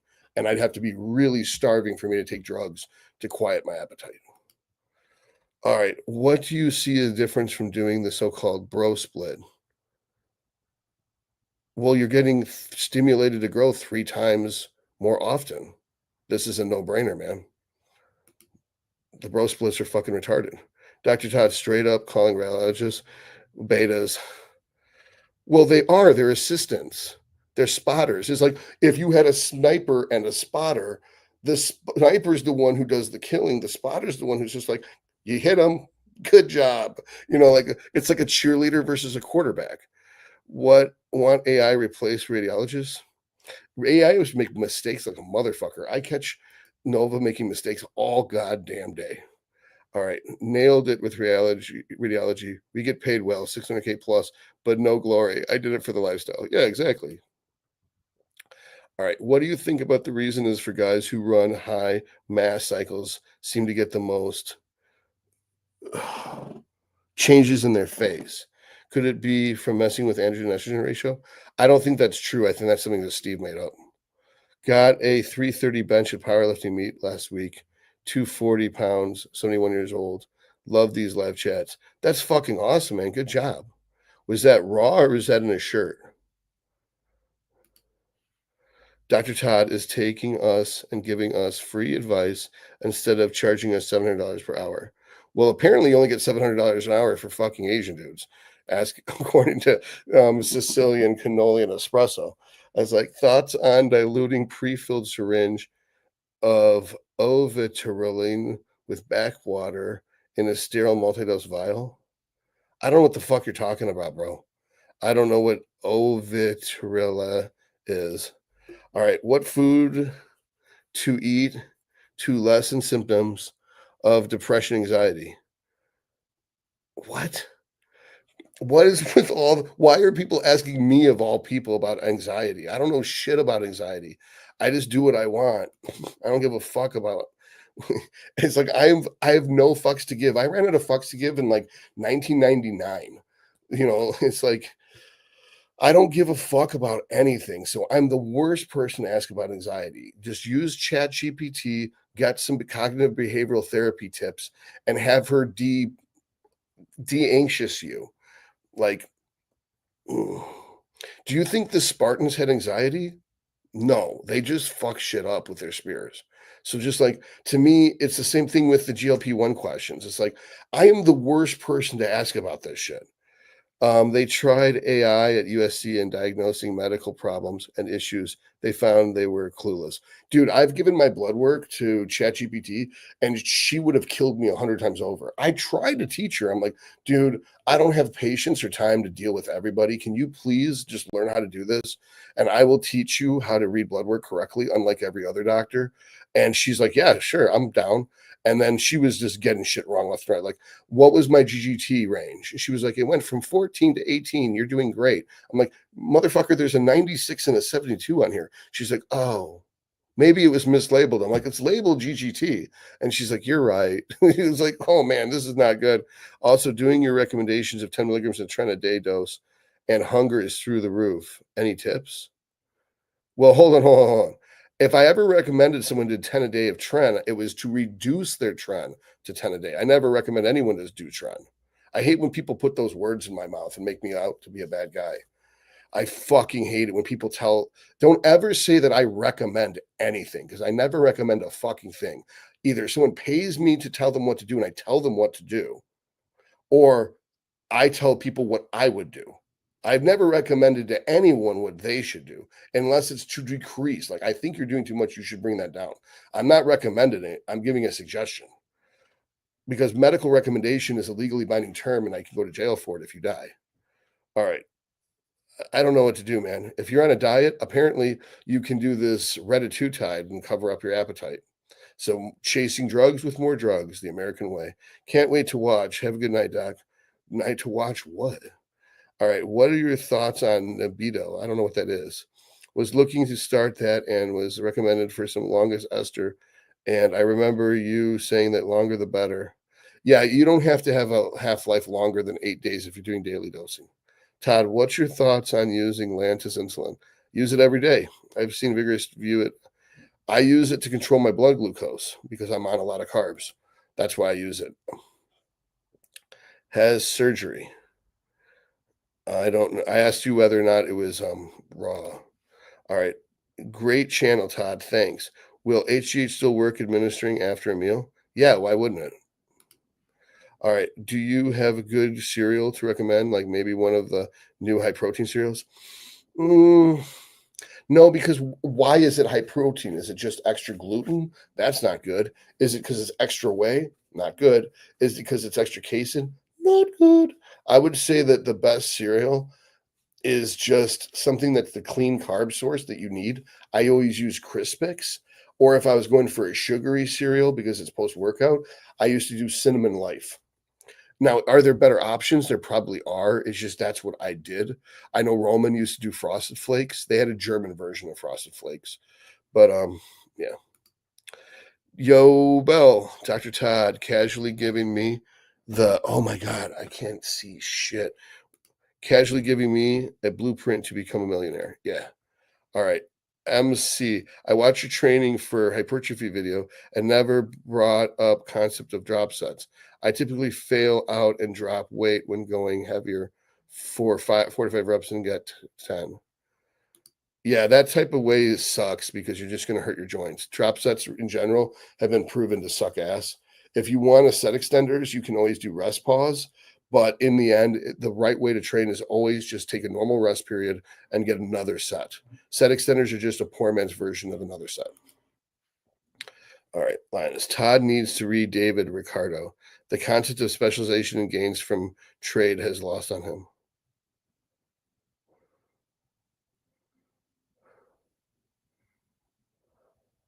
I don't understand what he's talking about. What made you go solo and get out of the hospital setting? If you were to do anything with your medical career differently, what would it change it? I wouldn't do a goddamn thing different because I'm exactly who I want to be. And any compromising, I would hate myself. So every single time I'm just 86 someone from my life or just dropped something like fuck this job, I'm going to get a new job and nobody was doing bikini contest prep. I saw a market and I saw there was no competition in that market. And I was like, there's all these girls going into bikini. There's no barrier for entry. It's literally every hairdresser, every stripper is just 8 weeks away from getting a first class trophy. All I have to do is go up to strippers and hairdressers and tell them I can make them a star and do it and then word of mouth will carry. And I was like, that was just all I had to do. That it was so much easier to succeed as a bikini contest coach before there was bikini coaching.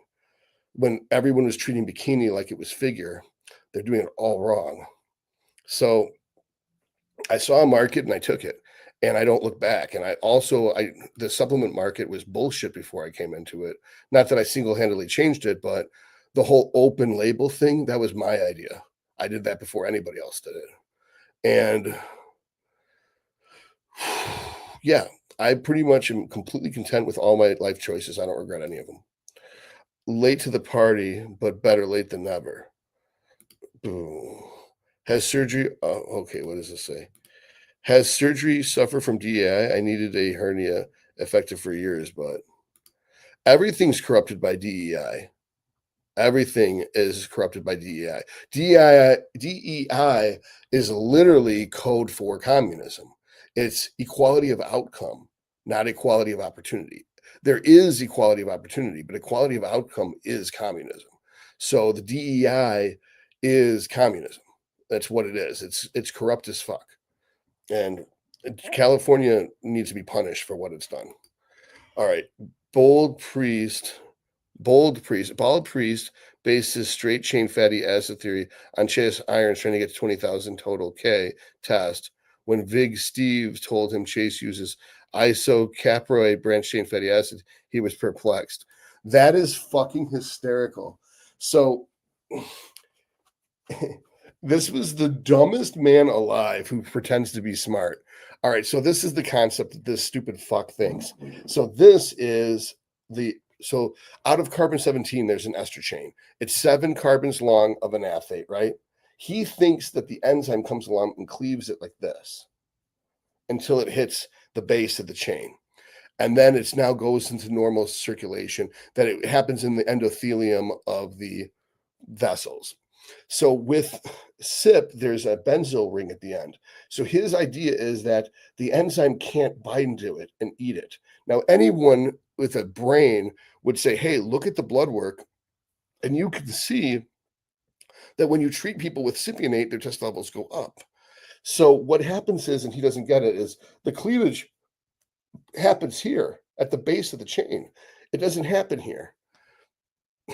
That's it. This might get in the way if it bends over. It can't come to it from here or here. But eventually, this spinning around, this can come in. So it might be slower to be absorbed because it takes longer for the enzyme through just random chance to bind to the binding site and cleave off the chain. So his whole theory was based off of chase irons. And then it turns out Chase wasn't on SIP. He was on a different ester. What a dumb motherfucker. All right. Any YouTube channels you recommend to my 16-year-old that are technical and science based? I can't find a good source without annoying ads. I would say Jeff Nippert is great for kids. Milo Wolf is great for kids.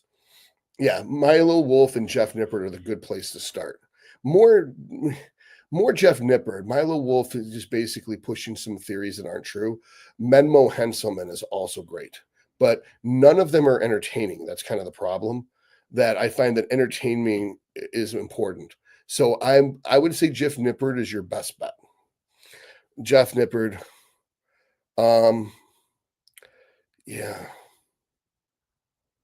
Justin Shire has some really good form stuff. So Justin Shire and Jeff Nippert would probably be the right way to go. Joe Bennett, Justin Shire, Jeff Nippert. Israel's got a little bit dirty sense of humor.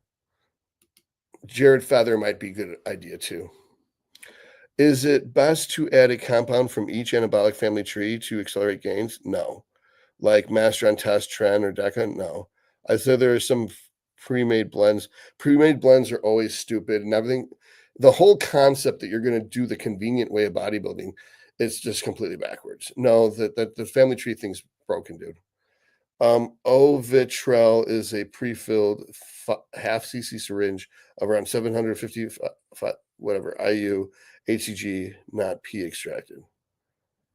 Oh, what?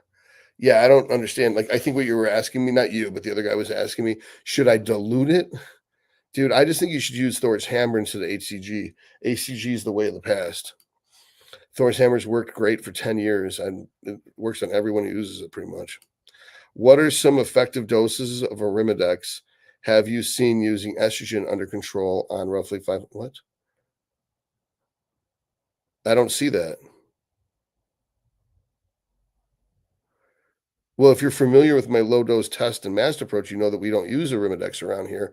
We use the correct amount of testosterone to get the uh, estrogen you want. There's no point to ever using Arimidex. Yeah, this is so faulty at so many levels. Like 500 milligrams in test doesn't do the same thing in everybody. It works completely different on everybody. And Arimidex doesn't do the same thing in everybody.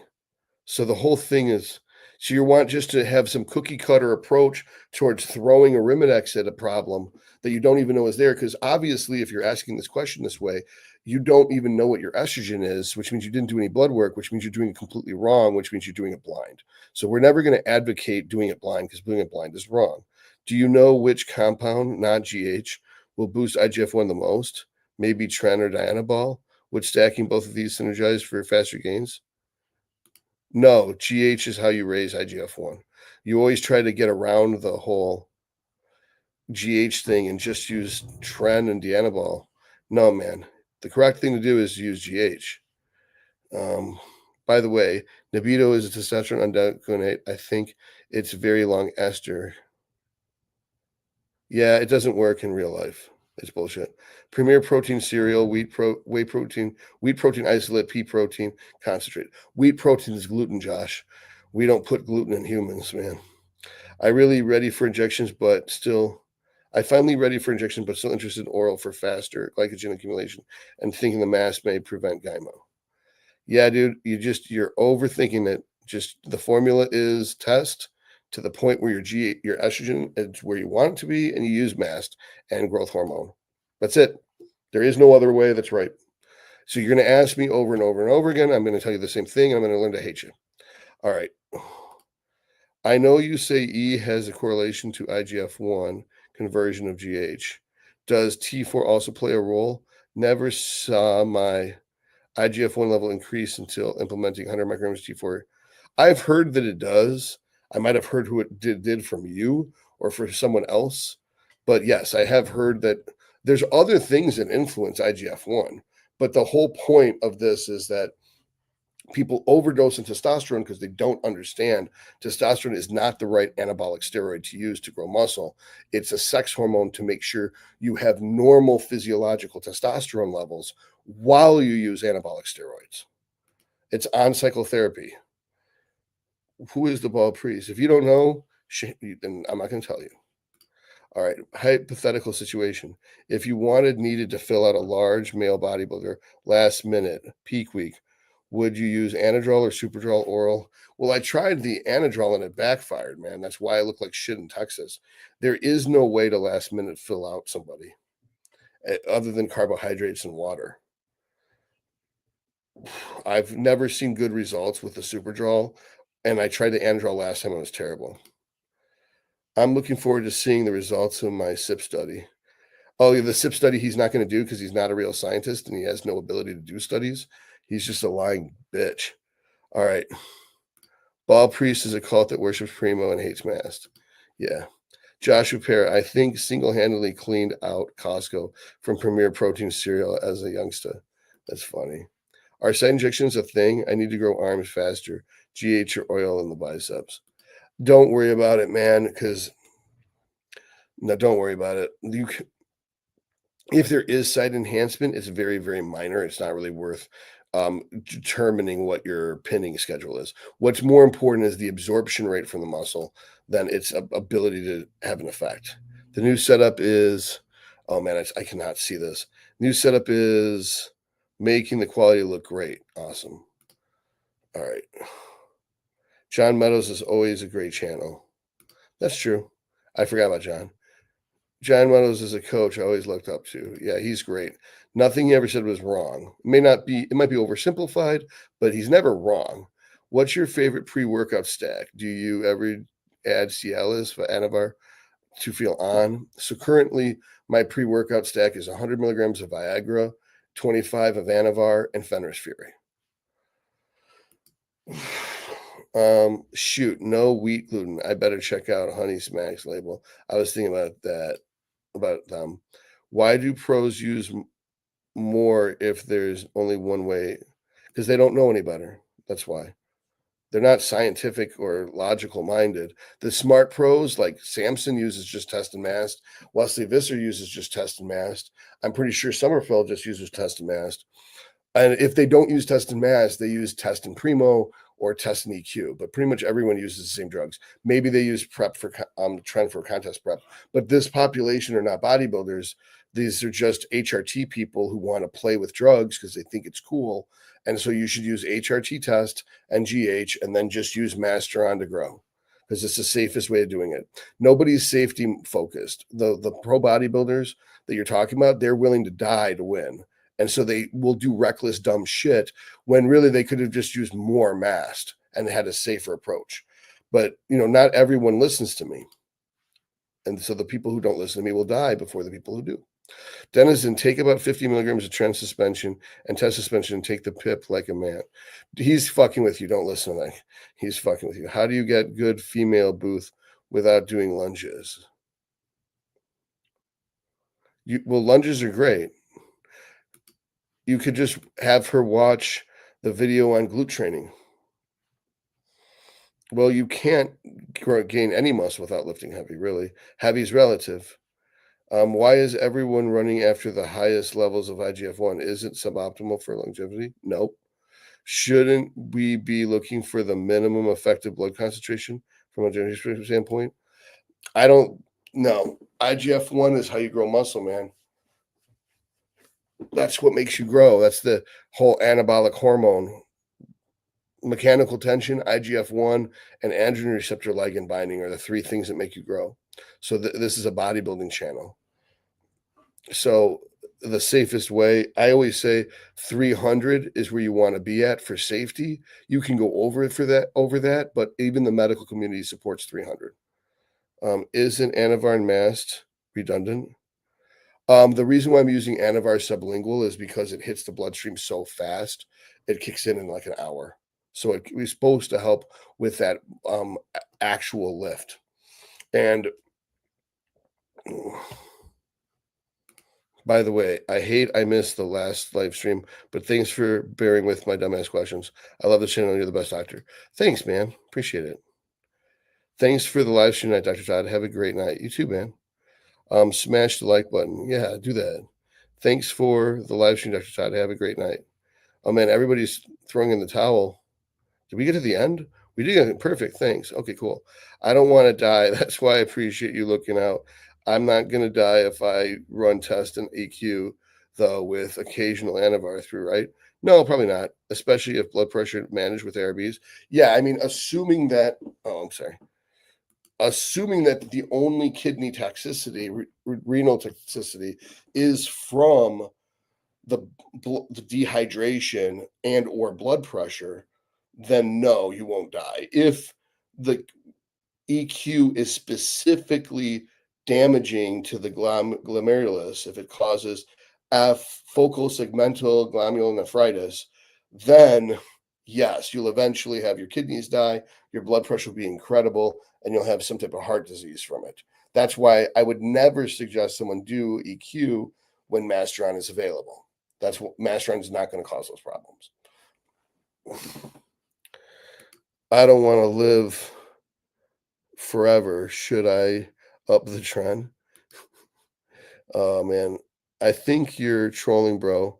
Or maybe I'm sensitive. No, we established Denizen is not a troll. Denizen is special, not a retarded way. He has a different way of approaching analysis, and the way he phrases things makes him sound like a troll, but he's not. Blue collar blind. Denizen is our troll, and we love him. He's our precious. Yeah, Denizen's like the mascot of the channel. Got to go finish gynecology reviewing. Got clinical exams very soon. Awesome content, very inspiring, man. Thanks and good night. Yeah, dude. Gynecology. Not the most fun subject, but it will really help you if you ever have to deal with female patients and clients. That's what gives me the advantage. That's why I was able to do bikini contest prep instead of medicine and make more money. Was I was the only dude who knew my way around the girl parts who was doing coaching. You said if you have depression, anxiety, it can be handled via diet. What foods you recommend incorporating to the diet? Just if you have all of your micronutrients met and you have proper nutrition and your brain is appropriately fueled with all of the micronutrients, you shouldn't be having any problem generating neurotransmitters and regulating those neurotransmitters, whether it's calcium, magnesium, zinc, copper, all that shit's balanced and you've got all of your amino acids to make your neurotransmitters. Depression is when you live in the past, anxiety is when you live in the future. If you live in the present and you just focus on the task at hand, then you won't have anxiety and depression. And I know it sounds easier said than done, but that's where the cognitive behavioral therapy comes in. Proper nutrition plus appropriate coping mechanisms, you shouldn't have mental illness. I don't really believe that even if there are people have truly organic caused depression anxiety, that organic cause depression anxiety is probably due to nutrition, not, and maybe if someone has a genetic predisposition towards it, they can still compensate for it with proper nutrition, exercise, and coping mechanisms. But I don't think you ever need to take ssris or snris or any other medication to be healthy, mentally healthy, unless it's a psychosis. If we're talking axis one and we're on the psychotic end of the spectrum, maybe you will need some type of treatment. But as far as neuroses go, mood disorders, you can control your mood. You just have to have a strong mind to do it. All right, what blood markers, outliers would you be looking for with someone running test, EQ, MAST, VAR? Just look at the blood work video, man. Blood work for dummies. With VAR, it would be low HDL. With MAST, it would be low HDL. With EQ, it'd be high hematocrit, hemoglobin, um, and cystatin C. And then test, if you're running HRT test, you won't have high blood markers. If you're abusing test, then everything that can go wrong will go wrong. So everything's going to be fucked up. That's why no one should ever run high test. They should run HRT test and then use a cleaner anabolic steroid like Masteron. Denizen basically fact checks AI. Yeah, pretty much. What's your opinion on sports psychology? I don't know much about it. I'm sure it would have helped me when I was younger. I luckily have the right personality already to be one of those. If you watch my confidence versus arrogance video, it's basically a primer course in sports psychology. That the shit that just doesn't bother me bothers a lot of other people. But I think it's not because I'm special. It's because I'm older than you guys, because I'm Generation X. We didn't grow up being told to be whiny bitches by our parents and teachers and whatnot. We were punished for not being men. So you were taught to be a man. Like the movie 300. Watch the movie 300 and tell me whether or not Leonidas needs SSRIs. You're going to say, no, of course not. And that's why, is because you took him away from his mother when he was a child, and he got the shit beat out of him by other boys until he started beating the shit out of other boys. That the worst thing for a little boy is to have a mom, because it raises him to be a little bitch. All right. I appreciate you, Doc, even if you have ADHD with a question mark. What are you, like, insulting me? What's wrong with people with ADHD? We're smarter than the rest of you people. All right, Josh Perry, I think I got to check my E2. I'm going to laugh, cry, and headbutt walls all at the same time. All right. Do you have any thoughts and opinions on T-ball? T-ball is a very clean anabolic that has no other. I do have a video on T-ball. I'm surprised you didn't watch it if you're interested. It's really not that complicated. It's purely anabolic. T-ball in function is very similar to how MAST is. It's just purely anabolic, doesn't do anything else. It is oral, so it's going to be more toxic than Masteron. So again, Masteron wins. All right, I hear T-ball is low in liver toxicity. Not sure if it's true or not. Yeah, T-ball is just a poor man's Masteron. All right, Leonidas gets to spear tip people that defy him. Had to be depressed.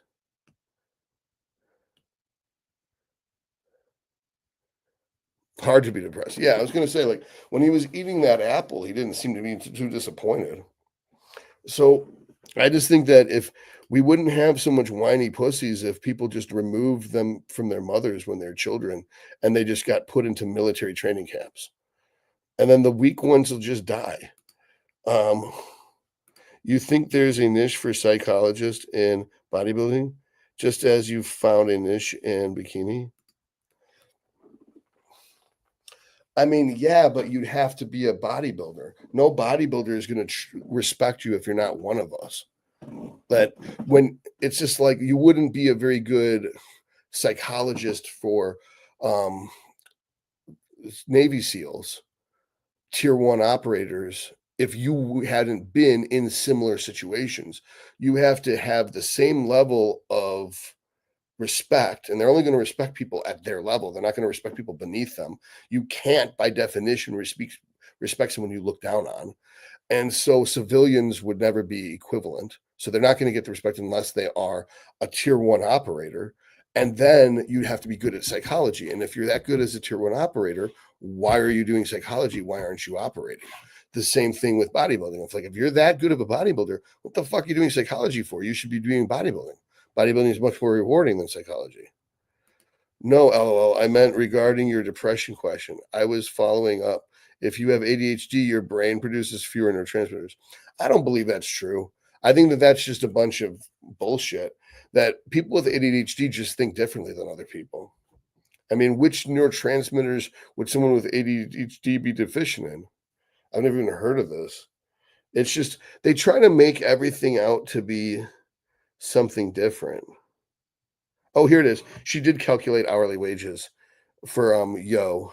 I was endocrinologist is 130 an hour, cardiologist is 160 an hour, cardiothoracic surgeon is 165 an hour, trauma surgeon is 163 an hour.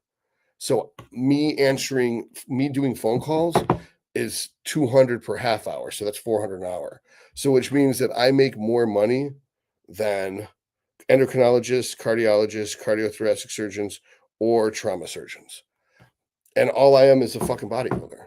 So it's like, and psychologists, they don't even make that much. I think psychologists make like 80 bucks an hour. So I don't know why anyone would do something other than bodybuilding. Bodybuilding is the best job there could be. Plus, you get healthier. All those jobs kill you. So, would there be anything additional a person would have to do? No, man. You just eat right, exercise, and use cognitive behavioral therapy, and you're going to be the healthiest, best version of you. No pill. You shouldn't want to change who you are to fit into a culture. You should tell culture to go fuck itself with what do you call it? A dildo dipped in hot glue and then broken glass. That you are who you are, and anyone who doesn't like it can go fuck themselves with aforementioned bloody dildo. That what you can do is find maladaptive traits and flaws like preoccupation with nervous energy and whatnot and go deal with that. Like someone today asked about the anxiety thing, which like anxiety corner for some reason. You came to the least anxious motherfucker to ask about anxiety. So I looked this up. So here is what ChatGPT said is one, cognitive restructuring. This involves identifying distorted thoughts, catastrophizing and black and white thinking, and replacing them with more balanced, rational thoughts. Two, exposure therapy, gradually facing anxiety provoking situations in a controlled way to reduce fear response over time. Three, behavioral activation, encouraging engagement in positive activities to break avoidance patterns that reinforce anxiety. Four, relaxation techniques, using deep breathing, progressive muscle relaxation, and mindfulness to lower physical symptoms of anxiety. Thought records, writing down anxious thoughts, analyzing their validity, and replacing them with more realistic perspective. Six, problem solving theory, teaching structured ways to approach and resolve stressors rather than avoiding them. Seven, mindfulness based strategies, increasing awareness and thoughts of emotions without reacting impulsively. So if you do these things, everybody would do them and get better. Like cognitive behavioral therapy would make anyone better. So maybe your issue is depression, anxiety, but maybe it doesn't fit into your identity to not see. Like I would never accept, even if I was anxious, I would never admit that I was, even to myself, because I'd feel so much shame over being anxious. I see that as a feminine quality. Depression, I see that as being a little bitch. Like, get out of the fucking bed, you little bitch, and go get something done. How dare you lay in bed when you have two legs at work? You could go do anything. You could do cardio. You could go to the gym. You could answer phone calls. You could get back to patients. People are counting on you to be healthy. You don't get the fucking privilege of laying there and being a piece of shit and not working. Get the fuck up and go to work right now. And that's how I would talk to myself. And I don't have time to be depressed and anxious. I got shit to do. Like, I didn't have to do this today. I don't get paid to do this, but I could help what, 30 people, 50 people right now by just talking.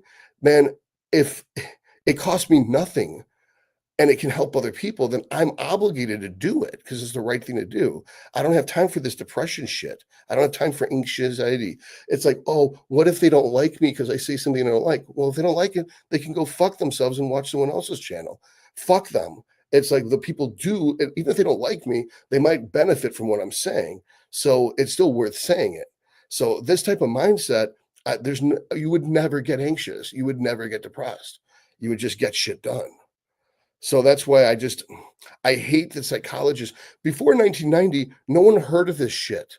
Before they had Prozac to sell, nobody heard of this shit. There was none of this mental health crap. You would go to a priest and you would confess your sins, and then you'd get absolved of them. Then you'd go about your merry fucking way. And people were assholes. People beat their wives, they cheated on their wives, they drank, they drove. Men were pigs before 1990. None of them felt depressed. None of them felt anxious. They just did what they had to do. So we had made progress. There's been progress, but there's been a lot of feminization in a negative way, like excessive navel gazing, and focusing on all of these potential flaws and playing a victim. Like, oh, I'm in my trauma right now. It's like, shut the fuck up. And, it's just like, just do what you need to do to get better. And so you could go to ChatGPT and say, I feel anxious. What can I do to cure my own anxiety? And they'll be like, you need to consult a mental health professional. Say, I am a mental health professional, and there's no one I can go to because all of the mental health professionals around me killed themselves. So what do I have to do? I know you have the answer. Help me. And then she'll answer you. All right. All right. No, I meant regarding. So would you carrying additional person to have to do? Speaking of psychology, what's the fix for being raised with only a mother? So what I found is women, what they like to do is they infantilize their kids, so they prevent them from ever maturing and growing into being adults. Because a woman has empathy because they need to be able to understand why is the baby crying, and they can intuit what the baby needs to make it stop crying. But once someone's able to wipe their own ass and once someone's able to say what they want, the woman is a liability because it keeps the infant from growing into being an adult. Because the woman, and I've had women tell me this, they want to feel needed. So they keep their children young forever. Like, I don't want him to grow up, then they won't need me anymore. I'm like, you're a terrible mother. You're trying to prevent your child from becoming an adult so that you can have some type of value, rather than you having actual value other than being a mother. A father is supposed to raise a child from being a useless bag of shit into being a functional member of society that serves a purpose. And women don't typically do that. That and so that's why there's almost no cure for having only a mother. You just have to teach yourself how to be a man, which is a lot harder to do and it takes a lifetime. Do you think that your test mass GH combo is enough for someone trying to be an open class? Yes, that's what Samson did, and he won the Olympia. All right, understood. Thank you, thank you. I'm glad, man. Glad it was helpful. Psychologists make about 5 to 10K an hour to do an assessment. I don't believe that. There's no way a psychologist makes $5,000 to $10,000 an hour to do an assessment. Mental health counselors at the master's level make about $80 an hour. Now, there's no way psychologists make 5 to 10K an hour. It's fucking ridiculous. All right. Do you think that Snope recasting will include? Oh my God. Do I think Professor Snape recasting will? Okay, recasting will include being called a mud blood and being hung from a tree by Harry's dad. No, that is a very good observation. Muggles are not mudbloods. Yeah. All right, let's see what's this. This is why I love you. The rands give me life. Okay, I'm glad you like it, man. It's the David Goggins speech, but for Chads. I don't get that. I don't know what that means. All right. It's Sunday night and the pre-workout's wearing off, and we're deep into the quest of the Q&A. At this point, we're chasing gains or just embracing the chaos. Enjoy this during some cardio. Doc, depression is luxury, bro. Yeah, I mean, you don't hear about kids in Africa who snort gunpowder and go into combat having depression. You don't hear about people who have to carry baskets of water on their head in Africa in 100-degree weather for fucking 2 miles just so their village doesn't have to drink their own piss, complaining about their feelings. Like, I'm deep in my trauma. None of them say that. They bathe in the same river that elephants shit and piss in, and they're happy. So I don't want to hear it about people with 2 arms, no 2 legs, 2 eyes, and no cancer whining about their feelings. Shut the fuck up. Tell it to someone who cares, but that person is not me. All right. What's this right here? Why are you not a fan of Proviron? It serves no purpose. I called brown and it's gunpowder and yayo. Yeah, exactly. Oh, we're caught up. Okay, cool. It's true. Psychologists make 152,000 or more minimum. Some in private practice make about 500,000 with no insurance, cash only. I don't buy it. Scott Rizzardi, what do you notice from when you were doing the bro split to now doing more frequency of body parts? I'm making progress. That's what I noticed. What's the Trump Zelensky interview? You know, the interview or the combat where JD Vance, oh man, I just thought JD Vance had to step in. Like, Trump was the diplomatic one. Vance is just like, did you even say thank you, you greedy fuck?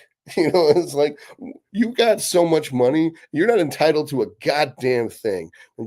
And Trump's just like, you're being rude, and I don't appreciate it. Like, oh man, Trump's the polite one. When Trump's the polite one, shit's on track. When Trump's the polite one, shit's on track. When Elon's just out there just crushing the forces of evil in the government and just burning them out like fucking, it's like if all of the Vatican was run by demon worshiping child rapists, and there's one priest is just going through and just putting holy water in all the wine so that they're just breathing out fire and blood as they die. And it's like Elon's just cleaning out the fucking corruption. And Trump just has to sit in his throat and watch. And he's like, I'm not the one doing it. Meanwhile, all of my stocks are tanking because of the tariffs and the Tesla stock going down. But I don't give a shit. I'm buying it while it's low. All right. Let's see. Modern society feminizes men too much. There's no correct amount of feminization. All right. Favorite bullshit carbs to bulk up fast. I want to get a maximum size. Yeah. Never bulk. Dude, it's funny you ask me when it's clear you have never watched a single fucking video I did. You literally address every single thing I've already done videos about. Just watch the autopsy of bulking video. I can't believe you'd even see bulk on this channel. Shame on you. All right. Hey, Dr. Todd, why is Masteron ruin my skin? A lot of back knee, while in some doses, when I switch to Primo, makes my skin flawless. I don't know. Just use Primo. All right. I think it's funny. Everyone wants Germany to march through Poland and fight Russia. I don't even understand what's going on with that. Like, first of all, leave Germany the fuck alone. You know what? Germany, no one in Germany is responsible for the shit that happened in the 40s. Enough of this shit with picking on Germany. That it's not Germany's responsibility to fight Russia. It's not Germany's responsibility to do anything. That we have what, like 20, 30 military bases in Germany. Germany is an extension of the United States right now, just like Japan and South Korea. In fact, every single country that we conquered, we have now colonized. And for some reason, that stupid, worthless motherfucker took us out of Afghanistan. So we lost that air base that put us directly within stealth bomber range of every enemy with North Korea, China, Pakistan, and Iran. If we had that Afghanistan military base, we'd be set, dude. We'd be set. We're still spending more money on Afghanistan bribing the Taliban than we were if we were just maintaining the Air Force base. None of this makes any sense. Don't even get me started. I'm so sick of this shit.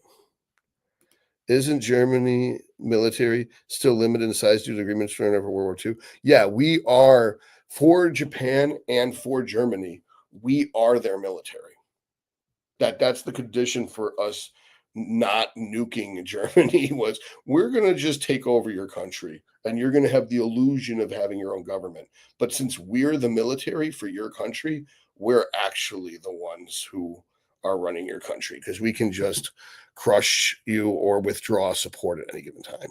Like all of the UN is, or all of NATO is basically just North America. Like that's it's all of NATO is just the United States. They're not even contributing. Each one of those countries, like France, were only supposed to contribute 2% to NATO. They weren't even doing that. Stock's still pretty expensive, only a small pullback. I heard on a real estate channel that Biden admin had a large restriction on putting foreclosures in the market, or Trump will unrestrict. I take it as a good thing that Trump won over Harris. Oh fuck yeah, dude! There's nothing better that's ever happened in this country. This is like Abraham Lincoln level shit. That Trump is probably going to be the greatest president we've ever seen. He's done more in 50 days than Biden did in 4 years, and everything Biden did was bad. I'm gonna. It's funny that somebody in India doesn't realize how important Trump winning was for the entire world. Um, Stocks. All right, how much? Yeah. So in the last month, 13% down. That's a lot. That if I lost 13% of my net worth in the past 1 month, then yeah, stocks are down. All right. So they say the foreclosures will start hitting market in the next 6 to 9 months, which is awesome because I'm ready to buy a house and I can probably buy one relatively cheap. I'm so excited about that. I'll buy one in Texas or some shit, or maybe buy one in Michigan and one in Texas, just a small one. We also enslave the Wehrmacht, put them in camps throughout the US. Well, I didn't know about that. I'd have to study up on that. I wonder what happened to the 6 million votes in 2020 compared to 2024. Yeah, all the mail-in votes from the fraudulent election. Can you do more dating seduction videos? Okay, I never do seduction videos because seduction is a form of manipulation and it's a way of getting somebody to do something they wouldn't normally want to do. So I don't ever advise seduction. Again, like I hate it when people say, you recommended 10 milligrams of Tren. No, I fucking didn't. I never recommended anyone do Tren ever. But just like I would never teach anyone how to do seduction. But there is a video where I review Togi and Sarah Safari's first date, and I say what I think he did right and what minimal things he did wrong. Overall, he did a phenomenal job, and I point out like her body language, how she was totally into him. So yes, I do have that type of videos, but I'll never do seduction. Seduction and PUA shit is disgusting, and no one should ever do it. No one should ever rely on manipulating women to sleep with them or deceiving women to sleep with them. All right, my test is 170 nanograms per deciliter and E2 under 24. Unfortunately, and seeing the ingredients of Thor's hammer, I take. Oh my god. I don't understand what this is trying to say. Just use the Thor's hammer. It doesn't matter if you're taking redundant amounts of other things. You could just stop taking the other D3. All right. My portfolio is up several percent year to date. Look into gold.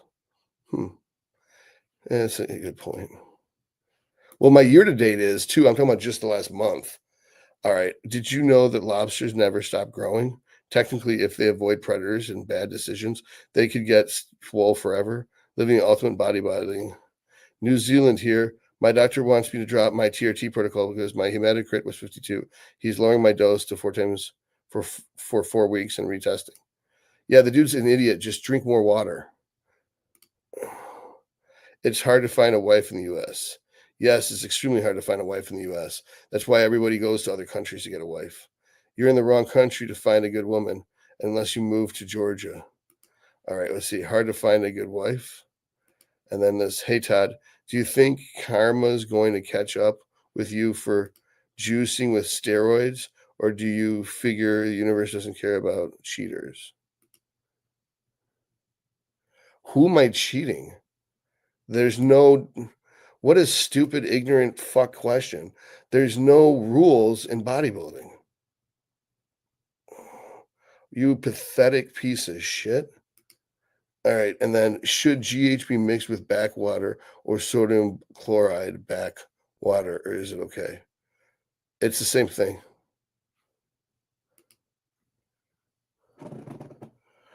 Oh, is that supposed to be a joke? I don't understand this.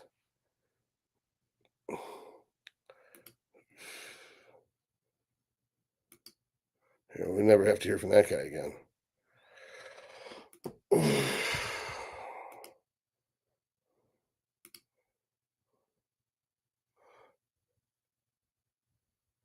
Yeah, he's gone. He's permanently banned from the channel because I it's not constructive. And what happens is if it was a comment, I could walk away. But during a live broadcast, if someone pisses me off intentionally, I have a I'm likely to yell at one of you guys when you're doing nothing wrong. So it's bad leadership for me to let someone into the piss in the pool without them getting kicked out. Yeah. Now, if it was something different, like someone pissed in my cup of coffee, then I could just throw the coffee out and then beat them with the coffee cup. But this is like a pool where everyone's in the pool playing at once, and some kid starts pissing in the pool. Motherfucker's got to go, and he's lifetime banned. All right. Has anyone ever asked you to help them cheat a natty show? Yeah, all the time. I say I won't do it. Do girls you date ever give you shit for liking D&D? You bring her home in your game board of the living room? Um, Most girls don't actually know what D&D is. That How can I diplomatically say that? Um, Most girls are so down to earth and materialistic, they don't really understand intellectual things exist. So you couldn't even have a conversation with them about anything interesting. They don't know interesting things exist. So they wouldn't know you're a nerd because the things that you're interested, they know what Star Wars is, but they've never seen it. And they know all guys like it. So usually when someone's that dumb, I'm not interested in dating them. There's a minimum IQ requirement. Channel your inner Night Lord and let him stay. No, that's the opposite of what a Night Lord would do. All right, I have a 52 hematocrit. How many days of proper hydration, i.e., gallon before I should reach? No, dude, you got it all wrong. Watch my hydration video. You're supposed to drink a gallon of water before you get the blood work done. That's what drives down the hematocrit. Rookie mistake. Watch the hydration video, and you always drink a gallon before blood work to force your hematocrit down so that your dumb shit doctor doesn't pull your testosterone. Rookie mistake. I still don't know what D&D is. All right. I just remember D&D ads ruining comics with 5-page ads as a kid. All right. Out of nowhere, some guy just called Dr. Todd cheater. That's next, accusing him of using aimbot for his bench press. Bro, there's no cheat code for muscle, dude. I do drink about a gallon in the morning before cardio. I feel so much better. Right? For sure. Speaking of, I probably should eat a meal. It's been 2.5 hours. I don't want to go. Oh shit, is Par still open? There's this Persian place I like, and I wanted to go earlier, but I was too hungry. When you're too hungry, you can't go out to eat because it's just one mistake and you're killing people. Mm. You're closed. Fuck you. All right, it is what it is.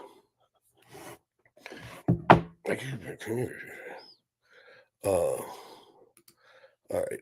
Persian food is good. Persian food is good. All right, I need to go eat. Mm. That dude killed my buzz. Nothing is open on Sundays. Yeah, I know. New Zealand here again. Oh man, I cannot read this fucking screen. Oh, it's so small. All right, New Zealand here again. This is gonna make you mad. Also, my same doctor dropped my dose of THC immediately when he saw my E2 at 200. Yeah, your doctor sucks, man. Most of those Mr. Magoo fucks don't deserve the air they breathe. How fast can you drink a gallon of water? I don't know. It depends if there's a gun to my head. How come you don't move to a Republican state like Florida? I was going to move to Texas, man. Florida's too humid. Oh, God, that was gross. And that actually came out and everything. All right. Why are bodybuilding coaches considering themselves as lifestyle coaches? Well, because bodybuilding is a lifestyle, bro. And anything, if you do something the bodybuilding way, it's the right way. If you do something a way that a bodybuilder wouldn't do it, it's wrong. Period. If you go to eat, can you take us? Now you're making me want Indian food. Hold on, let me see if that Indian place is open. I like. There's a whole bunch near me.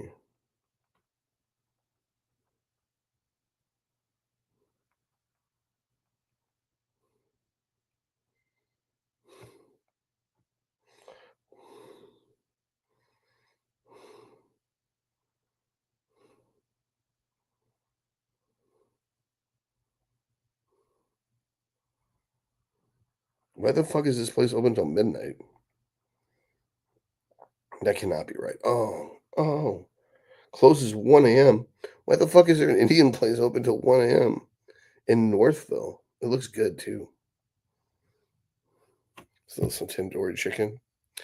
He's gonna be, he's gonna be like, "Why the fuck you assume I'm Indian? Because your name's Gupta."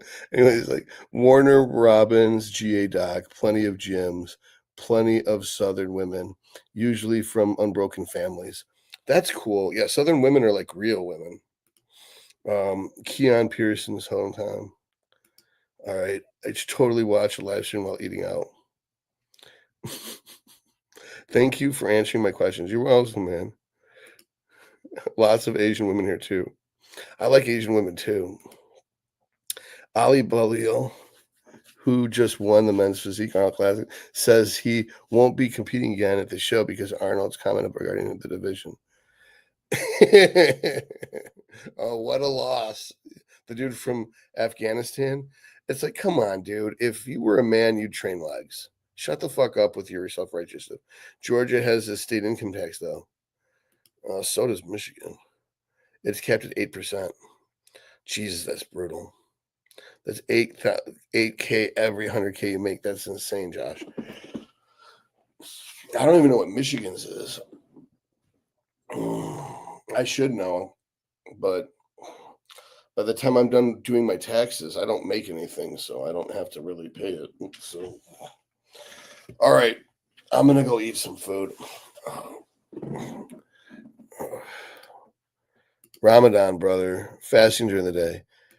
Oh, yeah, but it's an Indian restaurant. They're not. Well, 30% of India is Muslim, but I don't think that the Indians here in Metro Detroit, excuse me, are Muslim.